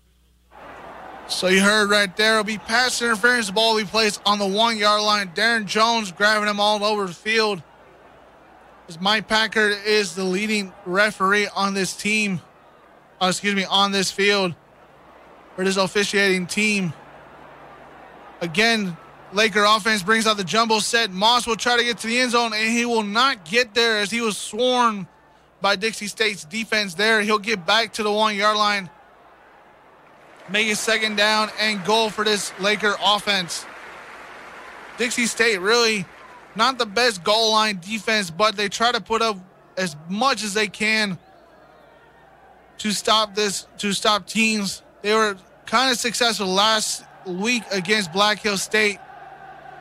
This week they're struggling a little bit, but let's see what they can do on this second down and goal on the 1-yard line for this Laker offense. Williams takes the snap, hands it off to Provinger. He will try to get to the end zone. He will not get there. Again, he was swarmed up by the Dixie State defense. Great stop right there by them. It will be 3rd and goal coming up with about 2:45 left to go in this third quarter. Again, Grand Valley State just trying to run it up the middle there. Try to get whatever they can. Grand Valley will bring out the spread formation. Dixie State showing that they're going to bring the blitz, throws it to the end zone, and it is caught for a touchdown. Austin Party will have his 3rd touchdown of the day. And it'll go up, Lakers will go up 34-0 with 2:15 left to go in the third quarter here. Williams with his 4th touchdown of the day. Simple, easy slant route right there for the touchdown. Austin Party having a DB on him, but nowhere near to deflect the ball. And he'll put up another touchdown on top of Dixie State here, pending PAT leading this game 34-0. PAT is up, and it is good. Grand Valley State still leading this game 35-0 here. 2:15 left to go in this third quarter. We're going to take a 60-second timeout here and be right back with more here on Radio Dixie 91.3. It's back to the action for DSU Athletics, brought to you by Ken Garff St. George Ford Lincoln. We now return you to Dixie State Athletics. Welcome back to Radio Dixie 91.3. Here in the studio alone is me, Martin Kelly, here on the call for Dixie State Trailblazers versus the Grand Valley State Lakers. As their Lakers are leading this game 35-0 with 2:16 left to go in the third quarter here. Dixie State having 2 drives in this third quarter, no points. Grand Valley State having 2 drives and been able to put up 7 points in this half. And we'll see if they can put up more. But we're going to see if Dixie State can at least try to get some points on the board. Again, Grand Valley State doing really whatever they really wanted on that drive with the run, with the pass, keeping Dixie State off their heels, spreading them out across the field, and not really giving them a chance to show what this Dixie State defense can really do. But we will see if they can turn it around here for Dixie State and try to get some type of consolation prize here, as this game is starting to get a little far out of reach, as mist is starting to fall into the stadium here. First down and 15. Sanders looking down the field and will just throw it away. The Lakers looking for a flag on intentional grounding, but they will not get it as there's no call there. It'll be second down. It'll be second down and 10 for this Dixie State offense as the reps gather themselves and talk about it, and they will throw the flag for it. And I love when this happens. They're going to call grounding. The referee's a little bit embarrassed. He's hoping to just put the flag down as if he's already made the call. Yeah, drops out of his pocket. And there will be an intentional grounding call against Michael Sanders of Dixie State's offense, and it'll back him up 15 yards, making it about second down and 25. Second down and 20. Backing this offense up yet again and putting them in a tough situation where they have to fight back and gain the yards back. Second down and 20 coming. CJ is motioned out. Sanders will throw it to DeJuan Dancer, and Dancer will get the reception. He'll get down to about the 25-yard line. A gain of 10 yards on that one, as it'll be second down and 10, as they'll gain the 10 yards back from the intentional grounding call. DeJuan Dantzler leading the receivers today in receptions. Good little slant route there by him on that one right there from Michael Sanders to throw it to him. Second down and third down and 10 for this offense. Sanders throws it, and it'll be caught by Connor Miller, and he'll try to get to the first down. He looked like he was about 3 yards short. He will be. It'll be 4th down and 3 coming up for this Dixie State offense. Good little thrown ball right there by Michael Sanders. Put it right where Connor Miller can catch it. Excuse me. Where he can catch it and just put it where he could catch it right there. Sanders with a great throw right there as Dixie State will bring out their punt team. There will be a timeout called by Grand Valley State as they're trying to rush players onto the field of late. Let's see if Dixie State tries to pull a little fake snap here, fake something. It wouldn't be too bad as there's 57 seconds left to go in this third quarter. The gamble is that if you miss it, you give it right back to Grand Valley State in a good position. So we'll see what they do as they'll still bring out the punt team here on this one as it's 4th down and 2 with 57 seconds left to go. 4th down and 2 coming up here. Grand Valley State will bring the pressure. Carlson gets the snap. Punt is away. And it's a booming kick. Be received at about the 20-yard line. And it'll be down. He'll fair catch it there. Number 4. Jalen Harden, the 6-foot DB. Grand Valley State will start their third drive on the 20-yard line. A booming kick right there. Fair catch it, but a couple of Dixie State players ran into him. No flag was thrown, but usually a flag is thrown in those cases right there. 1st down and 10 for this Laker offense. Excuse me, they'll take over at the 30-yard line as Dixie State shows they'll bring the pressure. Hands the ball off to Moss. Moss will get out to the numbers. He'll get to about to the 40, to the 45, to the 50, and he'll be down in Dixie State territory at about the 46-yard line. A gain of 22 on the play. Moss just got outside the numbers there and just went uphill and ran for a good amount there. As number 17, Cole Topoka, the 6'6" sophomore, 235, will check in as the quarterback for Grand Valley State. We'll get his numbers in a few minutes here as he'll take a 1st down and 10. Looking, throws it to Provinger. Provinger will get the snap, will get it, and will get down to about the 40-yard line. Will be short of a 1st down, 2nd and 1. Cole Topoka here on the year is 11 for 20, 202 yards and 2 touchdowns, and has also run the ball a few times for 4 times, 17 yards and 1 touchdown.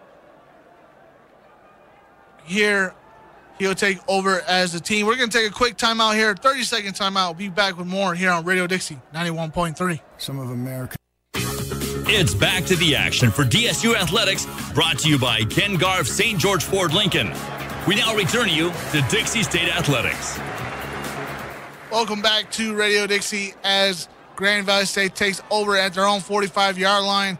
1st and 10, and they have a little trickery play there as they're trying to do the triple option flea flicker there. The triple option flea flicker there, and they were trying to connect with Ethan Cortazzo on that one. Did not go well for that. Was a little bit overthrown of him. He was definitely going to be in the end zone for a touchdown on that one if that one was completed. 2nd down and 10 coming up for the Grand Valley State Lakers. 3rd down and 1. Takes the handoffs. Moss will try to get up the middle and will get the 1st down. We'll get the 1st down on that one, and we'll move the chains to 1st and 10 for this Laker offense. Again, Grand Valley State really doing whatever they want on this drive. Again, not giving up really anything special As it looks now, they'll mark it as a 4th down. Not really sure what's going on here as the punt team runs onto the field.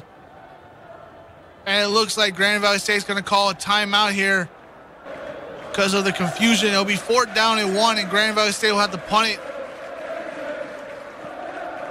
to Dixie State for the 2nd time today. It looked like it was a 1st down first, and then it was going to be a 1st down and 10 for them, but then the officials marked it as short of the 1st down and are now forcing them to punt. Colin Cribley will be on the punt here today for his 2nd time. Punt is away, and it is going to be fielded in about the 14-yard line, and that's where Dixie State will start their next drive of the half. As we are now winding down the last few minutes of this game. Again, Grand Valley State leading this game 35-0 with 14 minutes to go in this 4th quarter. Again, Grand Valley State coming into this game 2nd ranked in Division II play. 5-0 overall, 3-0 in their Great Lakes Athletic Conference. Dixie State coming into this game 4-1 off a 4 wins win streak. And we're trying to push that to 5 games, but that doesn't seem like it's going to happen now. 1st down and 10 for this offense.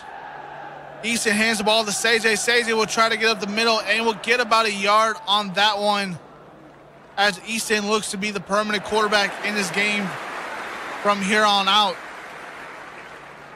It'll be 2nd down and 9 for this Dixie State offense.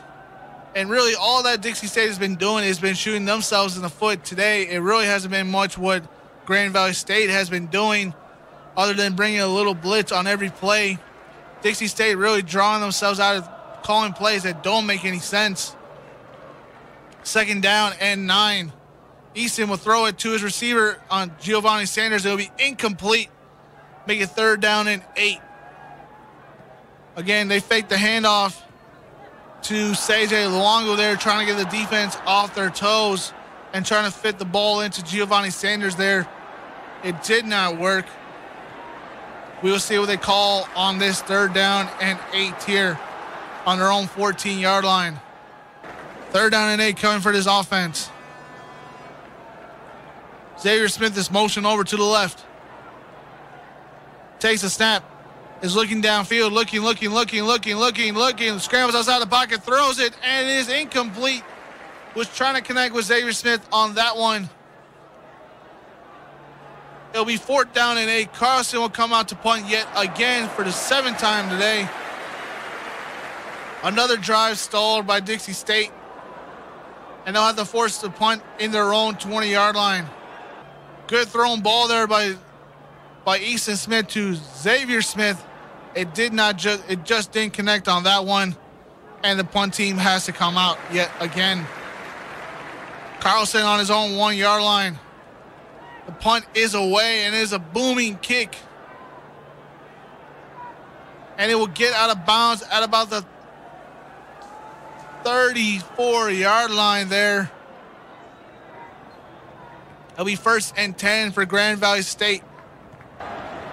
As this team comes out, the Lakers offense comes out yet again, filling in with more of the backups as more of the starters line out of the game. 1st down and 10 for this offense. 13:03 left to go in this game. Low snap by Kotopoka. Try to scramble outside the pocket and will get out, but will get scrambled outside to the line. To out of bounds. That'll be a gain of 2. 2nd down coming up for this Laker offense. Cole Tupa will throw it, and it looks to be incomplete on that play as there is an injured Dixie State player on the field. A wobbly, weird pass there. It looked to be intercepted first, and then it was dropped at the end. 19, JT Anderson, the senior DB, 6'2", 186, out of Layton, Utah. Has been a good player today so far. Has had a couple of deflection balls today and deflection passes. He'll be taken off to the sideline here, as it will be third down coming up for this Grand Valley State team. Third down and 10 coming up for this Laker offense. 12:25 left to go on their own 34-yard line. Looking. Will take it. No, he'll get sacked back. Remington Kelly and Wes Moyahi in there for the sack. It'll be the second sack today by Dixie State. Great pressure up the middle and the side to get the Cole Tupuka there on the blitz. And it'll force Grand Valley State to punt yet again with 12 minutes left to go in this fourth quarter. Colin Cribley will punt it back yet again to Dixie State. Punt is away and is a booming kick. Xavier Smith will receive it about the 40-yard line. We'll try to get outside to the numbers. We'll get to about the 45 to the 50. And it was scrambled together. Was taken down at the 46-yard line, and that's where our offense will start. We're going to take a quick 60-second timeout here and be right back with more on Radio Dixie 91.3. It's back to the action for DSU Athletics, brought to you by Ken Garff St. George Ford Lincoln. We now return you to Dixie State Athletics. Welcome back to Radio Dixie 91.3. As Dixie State will take over at the 45-yard line on first and 10 here for them. And Easton Smith will throw it to number 43. Kinero Yoshiwara, and he'll have a gain at about 22-yard lines on that play. He'll get down to about the 30-yard line there. A gain of 15 yards on that one. A good little play right there by Dixie State offense to finally get something there, trying to knock on the door on the goal line. Hands the ball off to Isaiah Wooden. We'll try to get out to the numbers, and we'll get a gain of about 3 yards on that one. Make it second down and 8. A good little just shuttle pass right there to Isaiah Wooden. Just didn't get anything really on that one. It was forced out of bounds real quickly. Second down and 8 coming up for this offense. Easton Smith still in at quarterback. Takes the snap, hands the ball to CJ. No, he'll fake the handoff to him. We'll try to get out to the numbers, and we'll get to about the 21-yard line. Looks to have gotten the first down there. No, he'll be marked short, and it'll be a third down coming up for this Dixie State offense. Good little design run right there. Read option. Got the defense completely fooled again. Everybody expecting the ball to go to CJ on that one.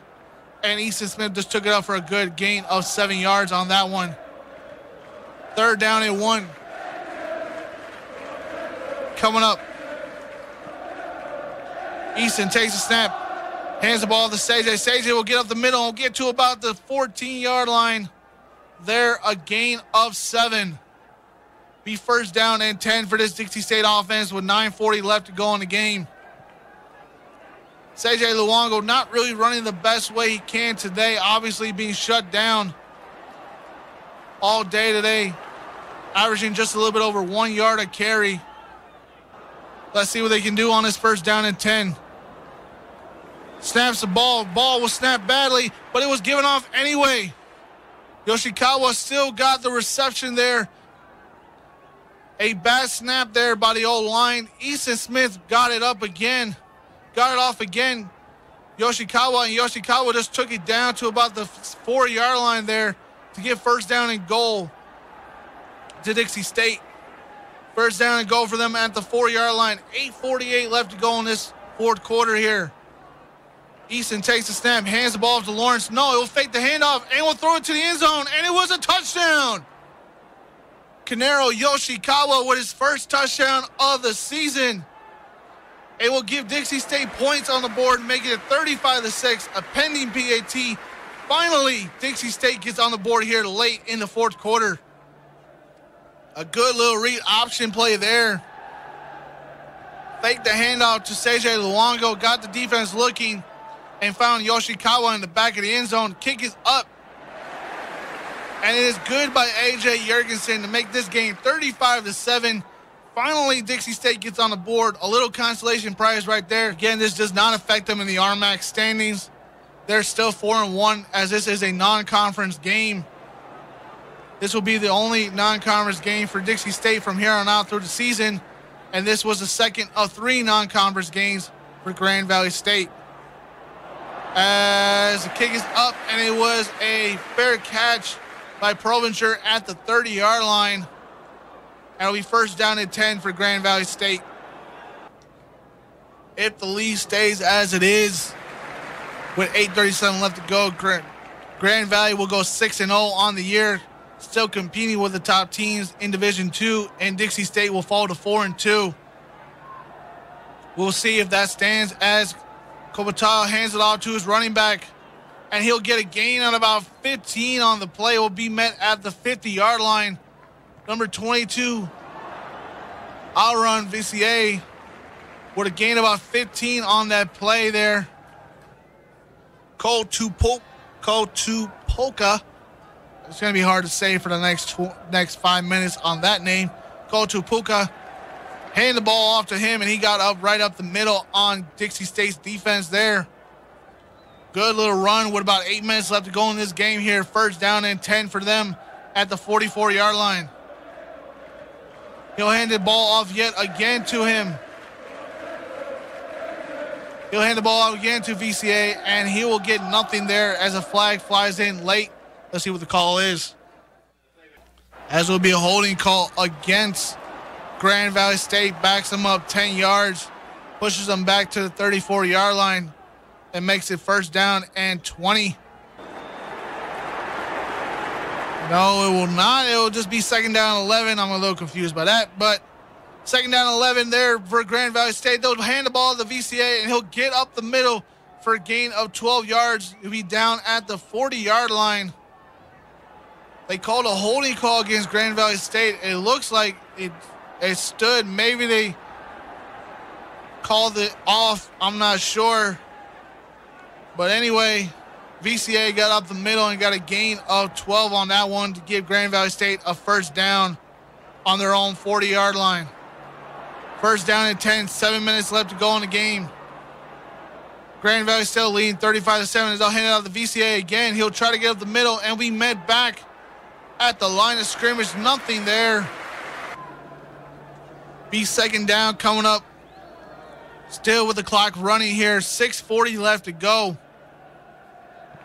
A loss of 3 on that one there. Make it second down and 13. Or Juan Kane, VCA, was the running back on that one. It will be second down and 13 coming up here. Tupaka hands the ball off to him yet again. VCA will get up the middle and will get about 5 yards on that one. It'll be third down for Grand Valley State. Good little tough run there by VCA. Lost his shoe in the process, and he'll have to come off the field as it will be third down and about 6 for this Laker offense as the clock keeps rolling again. 5:39 left to go in the game. Motions over receiver, hands the ball off yet again to him, and he'll be met back in the backfield. Number 33 for Dixie State, Tyon Tuifia, met him in the backfield, took him for a ride, and sent him back. And he'll force this Laker team to punt yet again for the 4th time today, as they're just trying to drain the clock and get out of here with a win. Let's see if Dixie State can get a little bit more of a consolation prize to put up yet another touchdown. Punt is up and is away. Cribbley puts it in to about the 10-yard line. It's where Dixie State will start their next drive. Again, obviously not going the way Dixie State wanted it to go. But that is how football plays. We're going to take a quick 60-second timeout here and be back more here on Radio Dixie 91.3. It's back to the action for DSU Athletics, brought to you by Ken Garff St. George Ford Lincoln. We now return you to Dixie State Athletics. Welcome back to Radio Dixie 91.3 here, live in the studio. Martin Kelly here with you guys on the call between Grand Valley State Lakers and the Dixie State Trailblazers here on Radio Dixie 91.3. Easton Smith hands it off to Lawrence Starks. He'll get up the middle of the field for a gain about 12 yards on that one, giving them a first down and 10. Second down and 1, they're going to call it. Easton Smith looks towards the sideline for a signal call still. Lawrence Starks checks in as a running back, as they'll give CJ the rest of the night off. Hands the ball off to him yet again. He'll get the first down and more. We'll get a gain about 3 yards on that one. Be first down and 10 for Dixie State. 4 minutes left to go in this game. 3:48 left to go in this game. First down and 10 for this Dixie State offense. Again, Dixie State leads this game 35-7. Easton Smith takes the snap, is looking downfield, steps outside the pocket, throws it, and it is caught. It's caught by number 88, Giovanni Sanders, at about the 25-yard line. It'll be a gain of 5 yards on that one. 35-yard line.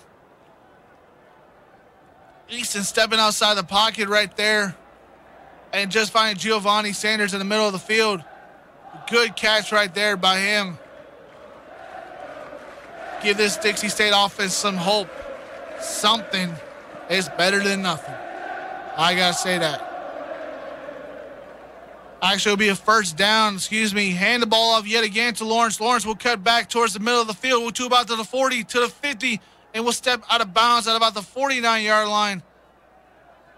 Good little run there by Lawrence Starks. 2:53 left to go in this game. 2:40 to go left in this game. First down and 10 for Dixie State as they're on the Grand Valley State side of the field. Good little run there by Lawrence. He was trying to cut back and cut back in and cut back out. Gain of about 22 on the play as Easton Smith will motion over to Connor Miller to the right. Takes the snap, fakes the handoff to Lawrence. Will run outside the pocket. Will throw it. And it was caught by Connor Miller. He'll get to about the 20, to about the 15, and will try to get down to about the 10-yard line. Be marked down at about the 11-yard line. Good reception there by Connor Miller. Little play action there by Easton Smith. Get outside the pocket and give it to Connor Miller there. Connor making some misses and just trying to get as many yards after the catch as he can. It'll be first down and 10 for this offense on the 11-yard line. 1:41 left to go in this game. Hands the ball up to Lawrence. Lawrence will try to get up the middle and will get about 1 yard line. We'll get a gain of 1 yard on that one. Make it second down and 10. Still running clock going. 1:20 left to go in this game. Dixie State is trailing Grand Valley State 35-7.